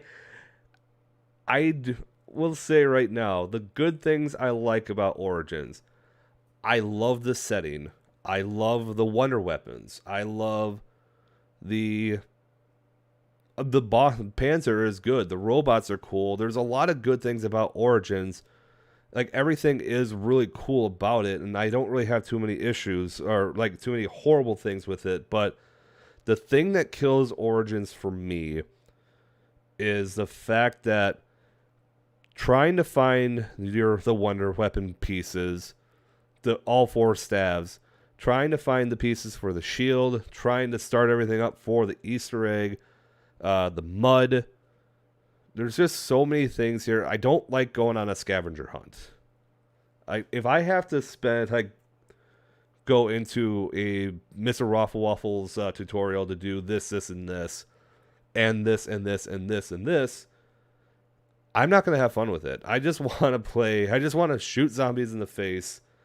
If you want to throw like 15 panzers in the map or whatever, and then I just explode and die, then so be it. But yeah, there's just I just don't like going on scavenger hunts. Like I said, I'm not going to be stupid and put it in average or anything lower than that. Like I said, but this is a map that I will say I will kind of shrug my shoulders at if everyone says let's go play Origins, because I don't really know that map too well. BO2 or BO3 version, there's just so many things with me on this map that I don't like going on scavenger hunts, and that's just what this map is to me, is a giant scavenger hunt. I would much rather play any of those other maps than I would with Origins. But yeah, like I said, that's probably gonna be where I lose a lot of people. But like I said, the layout is good, the map is cool. Like I said, the mud sucks, and the scavenger hunt is just a giant pain in the ass. Now we're going into Advanced Warfare, and Outbreak, the original Outbreak, is first on the list. And Advanced Warfare is the only zombies game that I have played other than Treyarch Zombies. And honestly, Outbreak is fun. Outbreak was a good starting map for a new game. That being said, I think it's either going to go in one of these. No, it's going to go here. I think Outbreak is better than these other maps, than Shangri-La and Noct. But Outbreak was, to me, a very underrated map. And I think that, honestly, I'm one of those guys that, to me, Advanced Warfare doesn't get enough credit. I guess it does get enough credit considering how the maps that it has, and I'll get to that in a second. But Outbreak in itself was truthfully very fun. I enjoyed Outbreak. Even in my free time every once in a while, I'll still hop in Outbreak because it's just nice to kind of have like a simple layout, get a decent wonder weapon, and just kind of have fun with it. It's kind of nice too, because this is really one of the games that are like the first game where equipment was like basic equipment, like your grenades and stuff, were at the top of its peak. Like the explosive grenades were just beautiful, and that's honestly what can kind of carry you into high rounds. But Outbreak in itself was just a good introductory map, and I think that's why I like Advanced Warfare just a little bit more, and that's why I think it doesn't belong in lackluster or bad or anything like that. I think average is a good spot for it, but would I play 5 over Outbreak? Yes. But Outbreak is a very good map. Infection is going to take that spot. If Die Rise to me didn't suck as much as it did, honestly, would I play Die Rise over Infection? Yes. Because Die Rise is at least somewhat playable, and you don't have to do escort mission in the middle of the game, and it doesn't shut off like everything around it. Like I said, would I play Die Rise over an Infection? Yes. That being said, at least Infection has like a couple cool things like the Gator Trap, and it has some good spots like in Burger Town. Like, to me, there's just a sliver bit more that's better about infection than that makes infection better than Die Rise. So, but it's still absolutely painful map. Like I do not like infection. I'm not even gonna touch that map truly ever again. And honestly, Carrier is just a bad map. It's not it's not painful. At least there's a couple good things about Carrier. Like the layout's pretty cool. The fishing bit's pretty interesting. There's a couple things in Carrier that are decent, but Carrier to me is still not good. Like it's not a fun map. And that, granted, I haven't played Carrier in a long time, but Carrier is just better than any of the other maps I have in Painful here, and that's really about all I got for that. Descent is, to me, a very good map. Descent is not, it's not anywhere near great or a top 5 map like Noah J had. Good lord, it's not even close to that. And that's saying something because I love Descent. But to me, Descent is as high as it is for the map layout is very good. Having the Oz boss fight like in the middle of round 20 and everything is really cool. Like Descent has a lot of good things with it otherwise, but to me the reason that it stands out above any of the other maps is the blunderbuss. The blunderbuss is probably the greatest shotgun at least for the zombie games that I played in Call of Duty Zombies history. I don't know what it is about the blunderbuss. Like, as good as the Hauer and the Gallo are in Cold War, for some reason, I love the blunderbuss so much, and that's like the main reason I would put it in good. If you asked me to play Descent, I would, like it over any of these other maps, but Descent is very, very fun, and it's mostly because of the blunderbuss. But yeah, that's pretty much where I love Descent. Descent's a good map, but definitely not a top 5 map. Definitely not a top 5 map at all.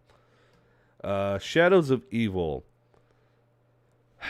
Again, this is where people are gonna really start hating me, because I have so many opinions about Black Ops 3. Not that any of the maps are bad. Like I love pretty much all the maps of Black Ops 3, but Shadows of Evil to me in another world would be imperfect. But to me, would I play Shadows of Evil above any of these other maps? No. But it's still Shadows is still in my top 10. But Shadows is Shadows is incredible, but if you are new-ish or don't know the map that well, Shadows is going to be a pain in your ass. Like, it's not going to last, like, too well. It's not going to be as good as it should be. And, yeah, I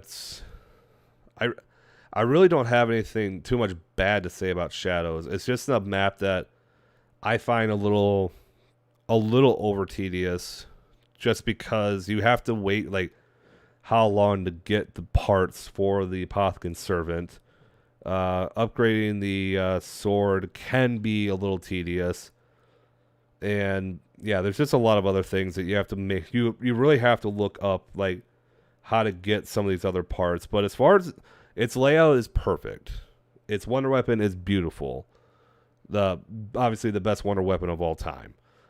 But yeah, Shadows just misses for me. Just misses S tier because of that. Like if they could have made getting the Apothicon Servant parts just a little bit easier, because there have been maps where I don't even get the the final piece to the Apothicon Servant until like round 20.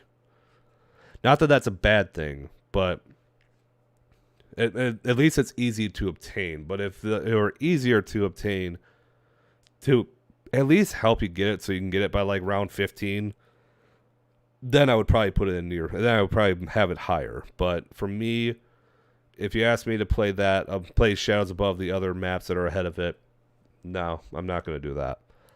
The Giant, I see. The thing is, like, I love the Giant, but I don't think it's a great remaster. But I don't think it is. There's just something about classic Derice that, like, the world at War and BO1 Derice. Obviously, you can lose Jug with the Wonderwaffe in World at War, but maybe I think the reason that the Giant, maybe I just overplayed the Giant a lot, like back in the day, because Shadows of Evil was, obviously a whole different thing, and a lot of the other BO3 maps were just way too big at least for me to really play. But the Giant, I probably just burned myself out on the Giant. I just don't think it's as good as Derice, and maybe it's probably because it's easier to get the high rounds because of the double pack punch. I think that's probably why I would put the Giant at great instead of near perfect and put it next to Derice. That's really about the only thing I can really think of, like, why I would put it that low. I don't, like I said, if you asked me back then, how, like, years ago, what do I think the Giant is, would I play the Giant over Shadows of Evil? Yes. Now that I have a lot more experience with it, I would probably play Shadows over the Giant. Still a great map, but yeah, that's pretty much where I have it there. Derizen. Honestly, this was a map that that's, again, probably about a year or two ago.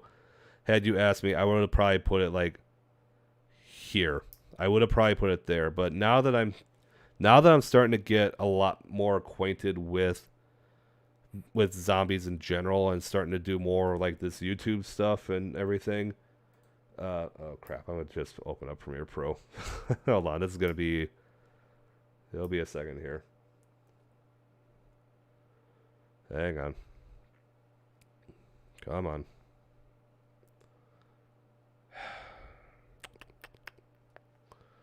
I don't need you open right now, Premiere. I misclicked. But if you asked me a long time ago, do I like to... Don't send it. If you asked me a while ago, how do I like Derizen, I would probably say it's a great map. But now that I played it a lot more, and now that I'm learning more about it, I can easily say that Derizen is not as perfect as, to me, as Mob and Derice, but as far as everything goes with it, Derizen is one of the best maps of all time. And that is... I'm going to put it right there at number 3, because I think that everything else with it is just damn near perfect. And I really don't have words. You've heard it a million times. If you heard it once, you've heard it a million times. Derizen everything is just fantastic, and you can pretty much take that to the bank. And that's me saying something, because I don't really enjoy, like, a giant amount of the big maps. Zetsubo no Shima. Zetsubo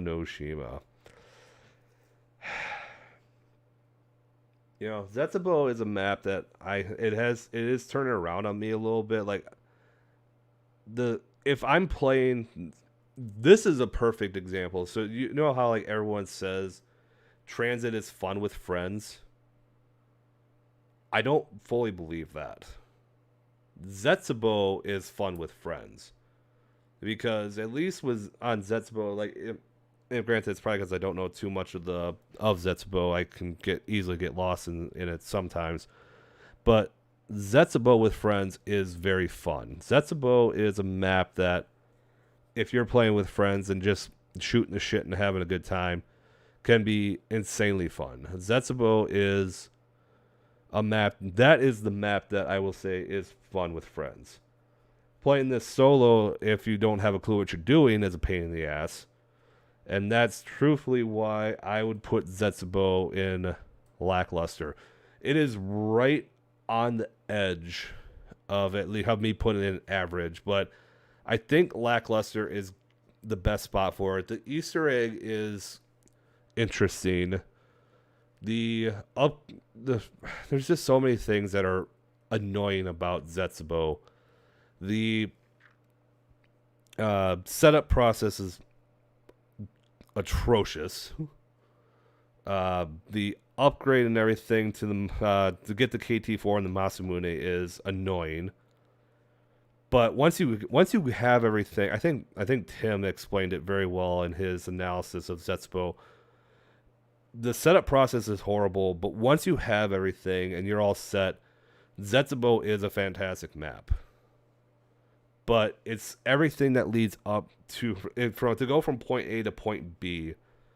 Like on Derice, to get from point A to point B is literally, you go like point A to point B is here.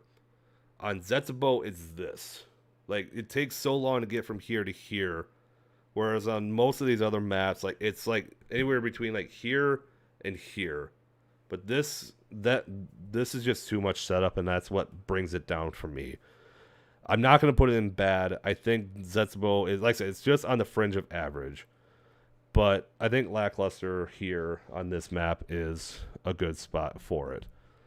Garad Krovi is, again, it's Garad Krovi for me is kind of like Buried for me. I haven't played it a whole lot. The layout is starting to come about to me a little bit better. That being said, I think Garad Krovi deserves to be there. I think if I played it a little bit more... Hang on, I'm sinking.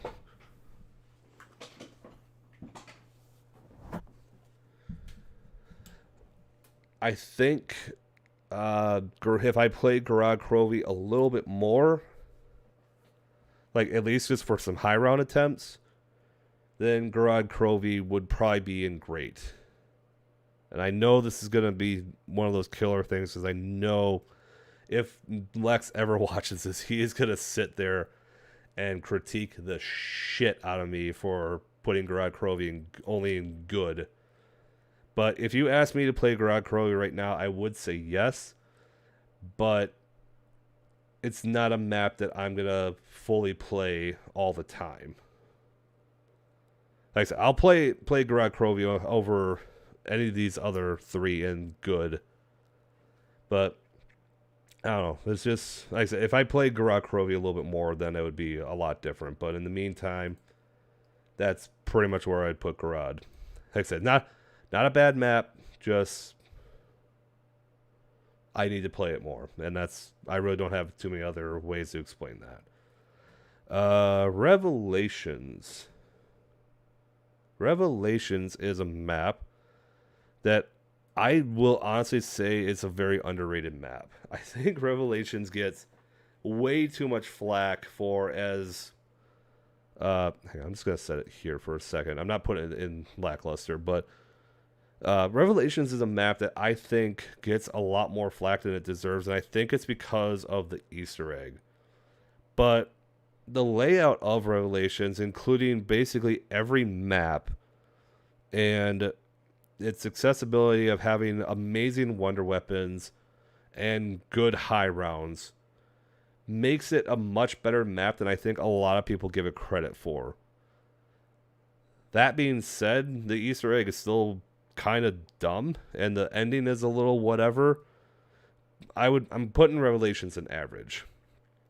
Also, I think Revelations is spelled wrong. Yeah. But no, Revelations is a map that I think gets a little more hate than it deserves. But I think it depends on if you're playing the Easter egg or not. If you're just going for high rounds, Revelations is fun. Because you got a lot of...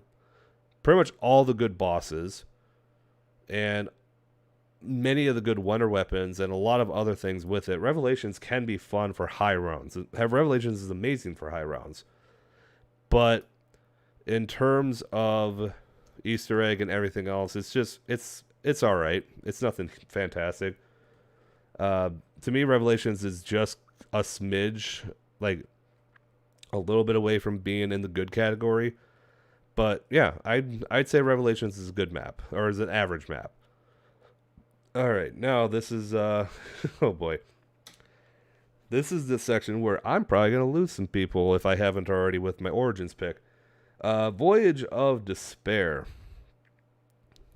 is a map that I will say right now, I have completed every Easter egg on Black Ops 4, except for Classified, obviously, because that's not an Easter egg. That's just a giant waste of time. Voyage of Despair, I completed all the Easter eggs on BO4 at least 10 times each. Because I will say right now, BO4 is an underrated game. And I would say right now, BO4 is better than BO2. If I had to rank the COD Zombies games. Voyage of Despair is the only the only one I've actually done exactly 10 times. And honestly, to me, to get to that 10th completion of the Easter egg was very painful. But as far as everything else about Voyage of Despair, Voyage is just not a good map. It's just annoying. The boss fight is amazing, but really the only thing that otherwise that saves the map, for at least from getting into a lackluster category, is the fact that the Kraken is, if the Kraken were better, then it would probably go into lackluster, but you need PhD and the Hellion Salvo to be able to do anything in Voyage of Despair, whether it's the Easter egg or high rounds. The Kraken is only okay.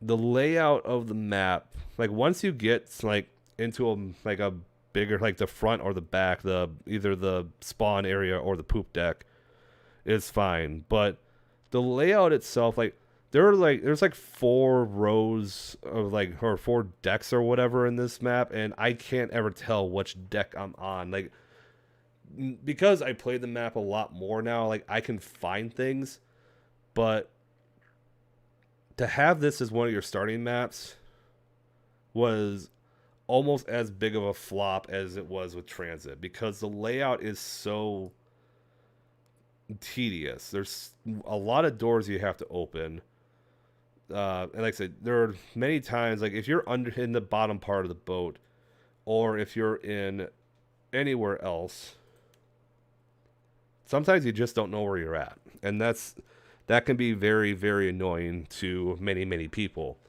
So, do I think Voyage is a terrible map? No. Do I think it would have potential if it got remade in Black Ops 4, and so it's a little bit easier? Yes, I would say it could potentially be at least an average map. But as far as like its layout and its just ineffectiveness of the Kraken, even with the upgrades, if it did that, it could be better. But for now, I'm putting it in bad. Like I have this as one of my my lowest ranked zombie maps. Yeah, I just don't. Yeah, I'm just not a fan of Voyage. It's, again, I want it to be better, but I just can't. I can't say it can be better. I don't know. It's a whole thing, but that's where I would put Voyage. 9 to me is basically a near perfect map, and it's my 5th favorite map. It's one of my top. It's near my top 5, basically in my top 5. I think 9 is probably the map that they should have highlighted more on BO4 than they did with Voyage. Obviously, you're going to market Blood of the Dead because everyone wanted to play, see a remastered version of Mob of the Dead. But as far as like as far as 9's quality, like everything about 9 is almost perfect in terms of its layout, in terms of its the setting, the weapons, everything about 9 is really, really good. The only thing that honestly kind of kills this for me, actually there are 2 things. The fact that you have to burn a lot of rounds just to get ready to start the Easter egg, and the wonder weapon itself. And the reason I say the wonder weapon is itself, the Surket's Kiss to me, or I don't even remember what the hell the base version of the Surket's Kiss is called. I'm just going to call it the Surket's Kiss. To me is a very if I could rank the weapons right now, the Surket's Kiss would be in lackluster. It's a very cool looking gun, but unless you know how to do like the spam trigger, it just that kind of kills the map, and that's really the only thing that to me makes 9 from being a near perfect or from being above any of these other maps, at least in terms of for me of how I would play it. But 9 is still to me like every other than those two things. 9's a near perfect map. The boss fight is really cool. The Easter egg, like once you get into the Easter egg, is really cool. Completing all the challenges and everything. So I think that is where I would put that. That's what makes for me makes 9 up basically a near perfect map. Blood of the Dead. Oh boy, God have mercy on my soul for where I put this.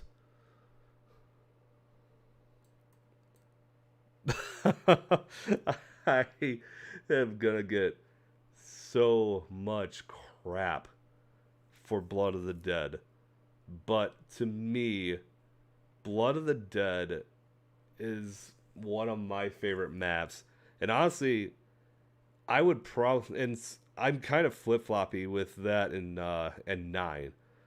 The only thing to me that kills Blood of the Dead and makes it a great map, to me anyway, makes it a great map instead of a near perfect map, is the Easter egg itself. Doing the Easter egg and in general is, the Easter egg is the worst Easter egg of all time. I will not disagree with anyone on that. The Easter egg is one of the most difficult, annoying quests ever of all time. I will 100% agree with you on that.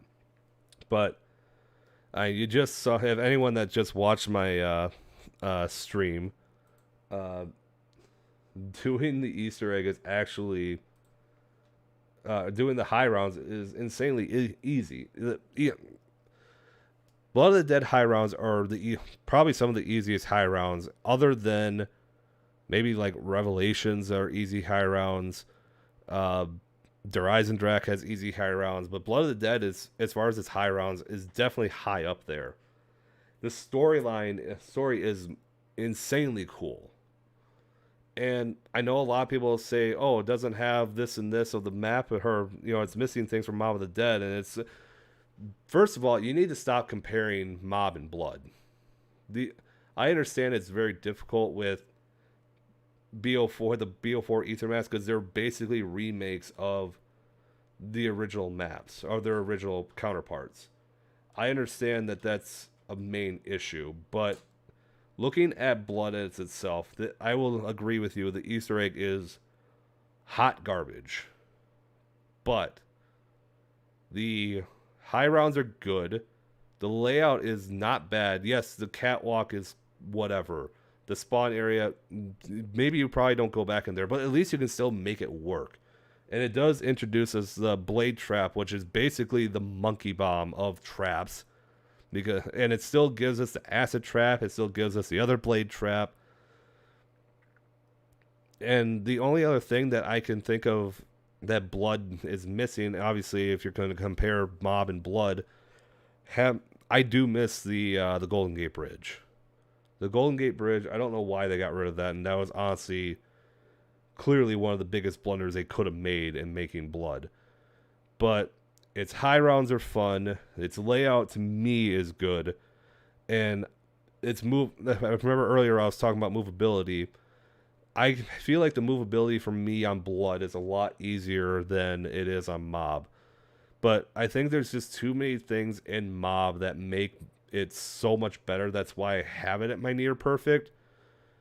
And that's why I would much rather play Mob than I would Blood. But if you ask me to play Blood, I will play Blood. Like, I love Blood of the Dead. Like I said, I'm fringe of moving it, like, right there. but I recognize its flaws, and I also think, like I said, if you're doing the Easter egg, I think blood goes there. Like as far as like everything else, but to me, blood to me is the only blood is the only Easter egg I can actually do solo, and the only reason I know how to do it solo is because I had to learn how to do it solo, because that was the one map that I truly 100% wanted to play on Black Ops 4, and to me is still probably my favorite Black Ops 4 map, like my favorite Black Ops 4 map. Like I said, I like it even more than 9 on most days. But I recognize its faults, but to me, in terms of what I want to play, I don't care. Blood of the Dead to me is a great map. Classified to also is another fun map. Classified is actually a very underrated map. I feel like if there was an actual like a better Easter egg, I think Classified would be higher up there. But yeah, I think there's just a lot of things that just kind of hurt it. Like I said, it's a much better version of 5. Like Classified is what makes 5 even just as good, because Classified at least improves upon all the other things. So I really love Classified. I'm putting it Classified there. I think Classified is a very good map, and one of the maps that if you haven't played it if you haven't played it yet, go play it, because it improves so much more on what was up with 5. I think it's hard to explain, but Classified to me is a very fun map, and it's a map that if you said, hey, let's go play Classified, I would. Am I going to do the round 150 Easter egg? Maybe if I actually get a lot of likes on certain videos or whatnot and people actually want to stick around and watch me play it, maybe. But if you gun to my head right now, no, I would not do the 150 Classified Easter egg. But I would still play Classified. It's very, very fun. I love Classified. Dead of the Night. Dead of the Night. This is going to be another one that I might lose a couple people on, because I will say Dead of the Night is a map that probably just gets a lot more hate than it probably should. Dead of the Night is, as far as its layout and its like everything, is really cool. The wonder weapon is really good, but again, to obtain everything for the wonder weapon is a giant fetch quest, and I do not like fetch quests. Don't like fetch quests. Do not ask me to go on a giant fetch quest to get this or anything, because it's just annoying to me. The characters suck, and yeah, it's just a lot of just kind of more tedious than it is anything else. That being said, I don't think Dead of the Night is a bad map. I think Lackluster for me is a good spot. I will still play this map, but it's not going to be the one that I'm going to be like, need to hop into that. I just won't. It's a whatever map to me. Like, it's there, and I don't really care too much, and I'd rather just move on. Ancient Evil, to me, in terms of like all the big maps, like all your big favorite maps, like your Origins and your Horizon Drax and your Shadows, Ancient Evil is the Origins of Black Ops 4. It is the Horizon Drax of Black Ops 4. Ancient Evil is almost like just on the fringe of perfect, of near perfect, I should say. And to me, Ancient Evil goes there. Would I play Ancient Evil over some other maps? Again, it depends on who I'm playing with. If I'm playing by myself, then I'll probably play 9. But if I'm playing with people, I'll play Ancient Evil. But the thing that, like, the layout of every Ancient Evil is great. The storyline actually made people want to pay attention to the Chaos storyline. The wonder weapons are almost nearly perfect. The only ones are that are absolutely annoying are it's probably Gaia. If the Gaia gauntlet were just a smidge better, then I would probably say there's only two things that really kill the gauntlets of being probably even better than the bows. Not as much ammo and the Gaia gauntlet. If it had maybe like 10 or 15 more bullets, the gauntlets would be better than the bows. I will say that confidently right now, because the void bow is a tedious bastard to try and make. The wolf bow is only okay at until a certain point. The storm bow is obviously one of the best bow, and the fire bow is just whatever. But to me, the only bad gauntlet is the Gaia gauntlet, and honestly, the Gaia gauntlet will still kill, but you have to like really group them up good enough. But like I said, its lack of ammo is the only thing that kills the gauntlets of being better than the bows, and I think the bows are better than the staves. But I will say, like, there's just a couple things that I think it misses to make Ancient Evil a near perfect map and something that I would want to play continuously over Blood or 9.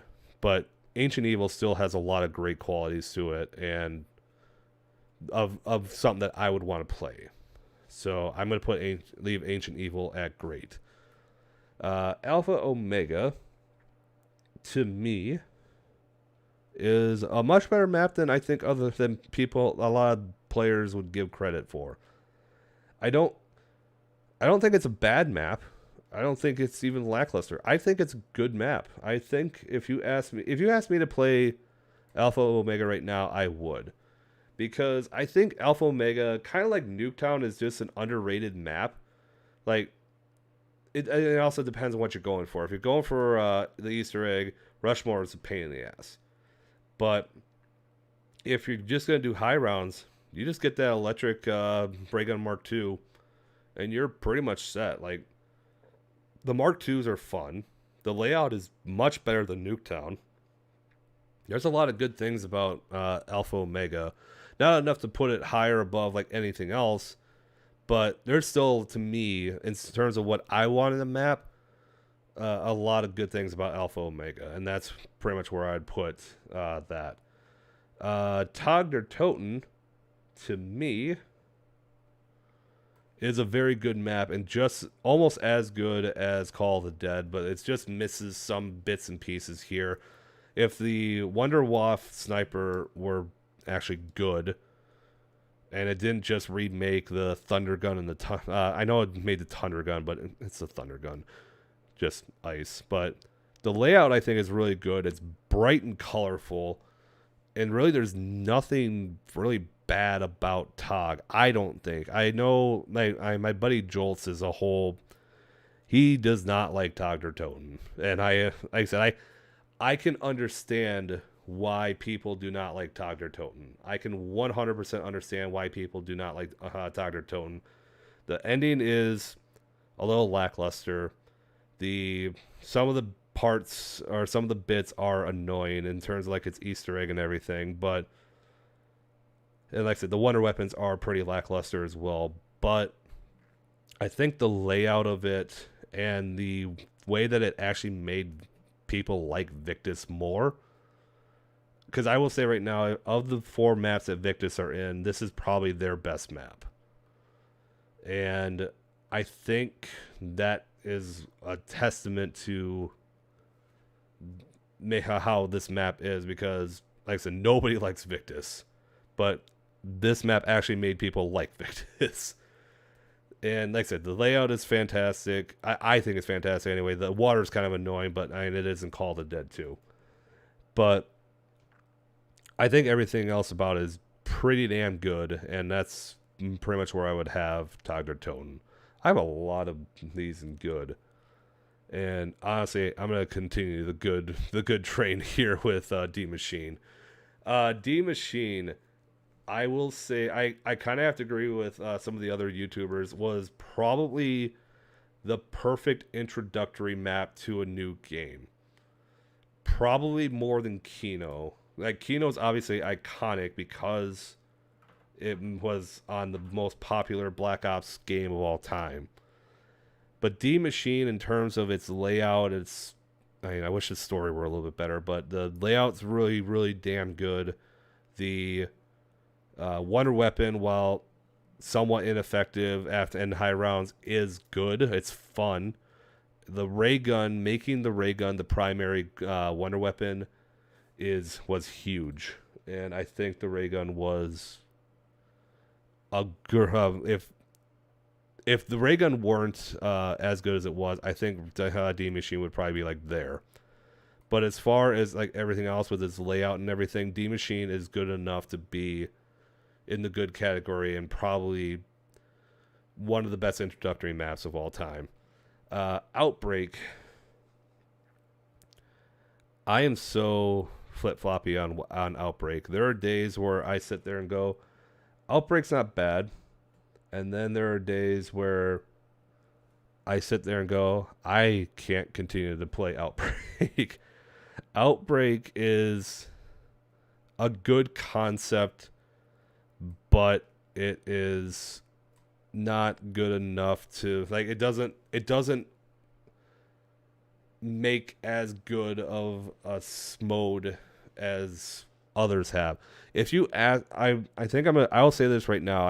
I kind of agree with Lex on the whole PvP thing, like kind of making Outbreak into I think he basically wants to make Outbreak into its own like battle royale, which would be okay.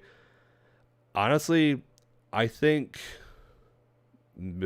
putting grief on Outbreak would do wonders for Outbreak.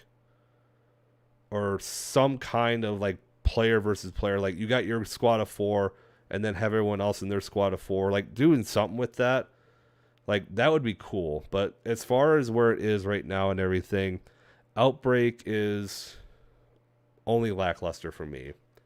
Like I don't necessarily like Outbreak, and I'm just kind of meh with it. Firebase Z, I want to like Firebase Z a lot more than it is.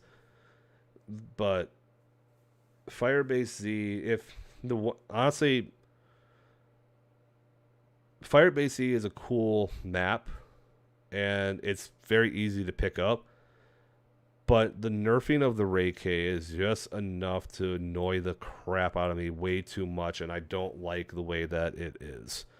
If the Ray K were to stop getting patched, then I would say that it's a much better map.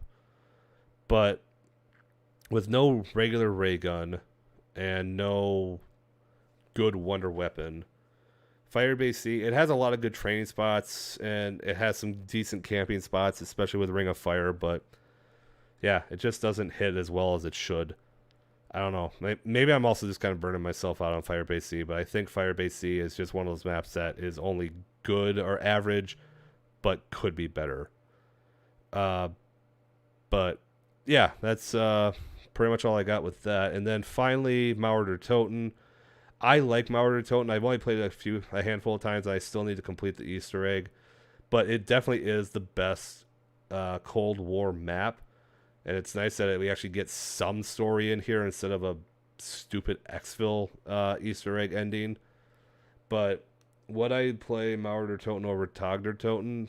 No. I think Mauer is a very good map and it has a lot of potential. But like I said, I think if it had more of a story, Kino Der Toten would probably be here. Maybe even there.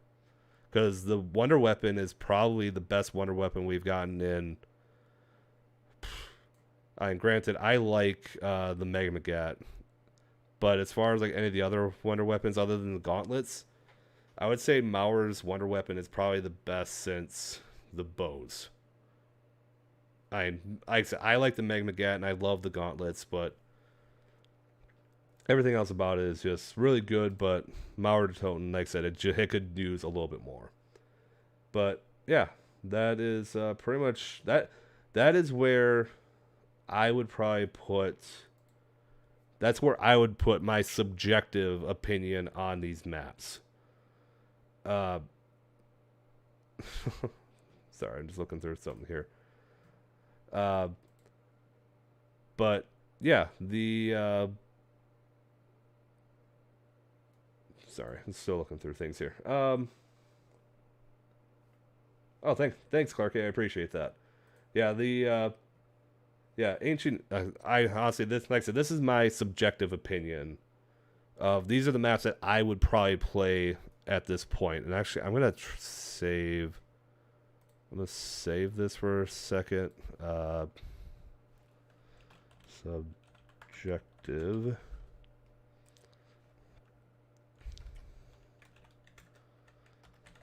Oops.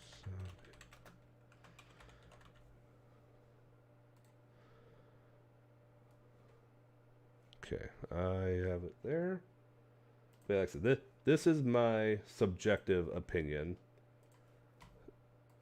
I just want to save that before I end up losing it. So yeah, subjective opinion right there. Like I said, do I think this is the great? These are the greatest maps? No, these are just the maps that I would probably play on a day-to-day basis. But the objective look I would probably have here, honestly, of the maps that I actually have experience on, objectively, where I would put everything else. I think objectively, I think Doris and the Giant would probably be an A tier. I think Ancient Evil should go there. I think Ascension should go there. I think Blood should probably go there. Alright, hang on. I'm gonna reorganize everything here in terms of where I think objectively everything should go. Yes, I would. So I think objectively, just want to double check my work here. Yes, objectively, I think these are the near perfect maps. I think Shadows was the most concentrated on map of all time, and I think Shadows is, like I said, just missing a piece here and there, but I think Shadows is probably the best map objectively, and then Der Eisendrache is just on the fringe of beating it as well. I think objectively Origins is in the top 3, and I think Mob is just underneath of it, just because there's a couple things with Mob that I think objectively people like Origins over Mob, and I can understand that. Ancient Evil, I think objectively is a near perfect map just because of its story, the wonder weapons, the layout, and honestly, other than the Giganese being a pain in the ass, I think Ancient Evil is a damn near perfect map. I think 9 is a near perfect map. In the great category, I still think Call of the Dead belongs in there. I think Doris should be bumped down into great. As far as other maps I think that are great, I think Garage should probably be up there. Other great maps.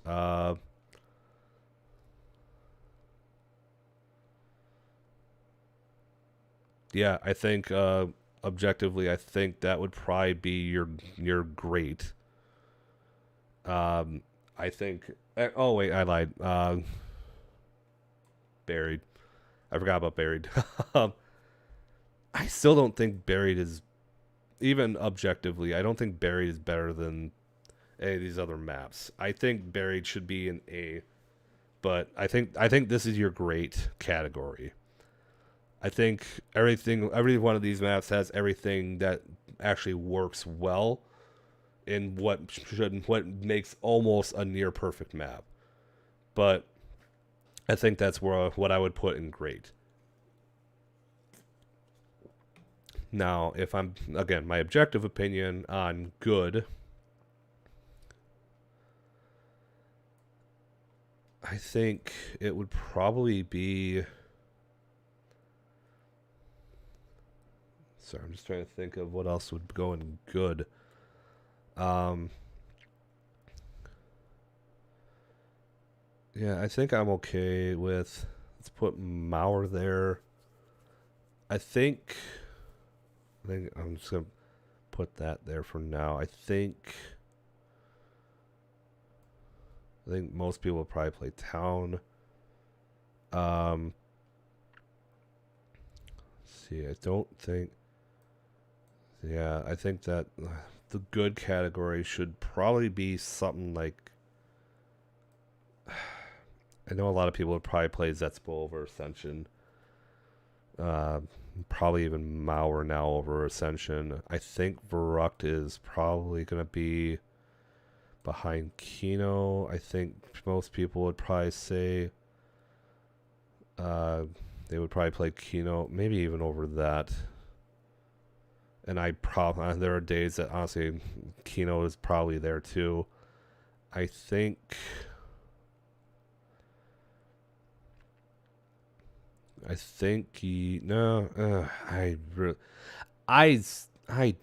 do not care about people's opinions on Blood of the Dead. I think that Blood of the Dead in its whole should still be in the good category. I know a lot of people would probably hate me for that. I think I'm going to put Blood here.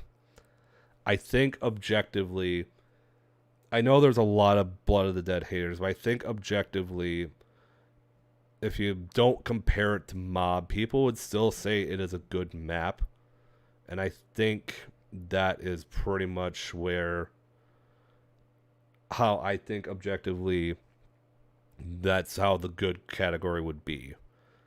This is just what I think. I know it's not going to be true, but that's pretty much where I would have all that. And actually, I would say, yeah, I would say that. Yeah, that looks like it would be good. I think this is a good category for my objective opinion. The average category, let's see, average. I think Firebase C would go there. Average, I think Revelations should go there. I think Dead of the Night should go there. And I think Outbreak would probably go there. Yeah, the two Outbreaks can go in there.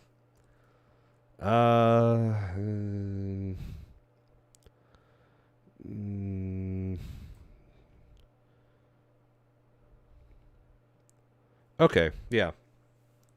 This average category, I think the category for average looks pretty good. Actually, I think a lot of people would still probably play 5 over the hope for Alpha. Yeah, I think that's probably the best way to go with the average category. I think everything else about these maps work really well, but there are just things that are hindering it. I think this is a good average category. And then if we go into D, I think, honestly, I know a lot of people will probably have differing opinions on Voyage, but I think in terms of everything else, like, there are still some good things about Voyage, but there are just some things about Voyage that just are... It's not a bad game, not a bad map. It's just that there is so much potential there. But yeah, I think that's pretty much where I would put. I think the lackluster category there is good. Then in the bad, I would probably say that, and then objectively. Yeah. Yeah, I think this is the objective look for lackluster, bad, and painful. because I would probably say a lot, like, these are actually a lot of these maps here in the anywhere from good to average. These are maps that I think you can kind of just piece together here and there, and you can like there would be no wrong answer. But when it gets to lackluster and bad and everything, I think these are just the maps that belong in these categories. You can kind of make a case for Kino. Like, I know a lot of people like it because of the high rounds and blah blah blah, but I think that is where I would probably put everything there. In terms of lackluster. And like I said, bad. Again, these maps are bad. But, yeah, I just think... Yeah, that's probably good for bad. And then painful. I think a lot of people still play... They might play Infection over Bus Depot. But I think as far as the other maps go, this is pretty much where I would have it. So this... let me just save this.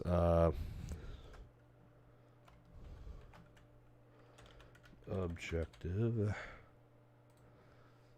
And then we will do that. There we go. Okay, I think... Oops. I think this is a good... Again, this is just based off of the maps that I know. This is completely different from, like,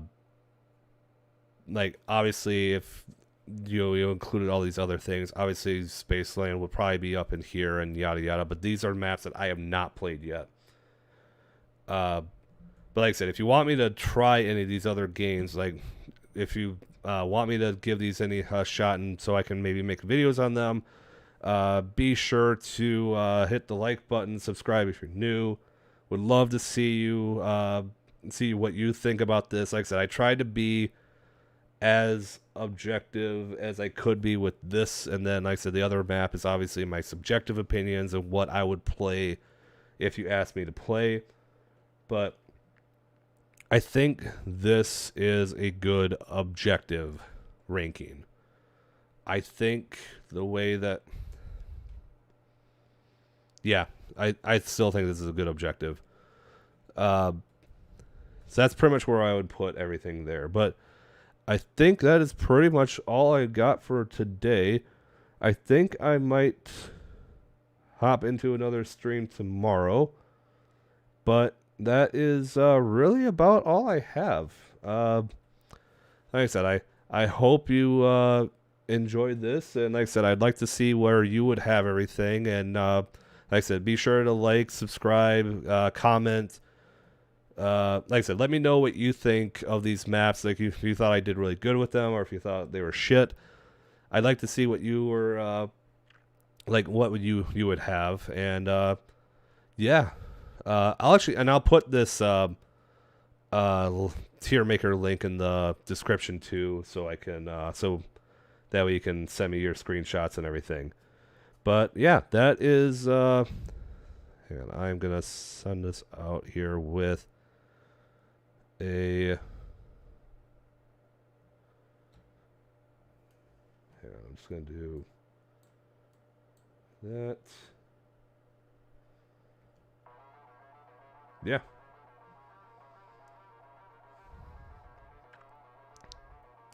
Pretty much all I got there for you. And like I said, I appreciate y'all, and I hope to see you in the next one. I think I might hop into a stream tomorrow, but that is pretty much all I got. So, peace out, everyone.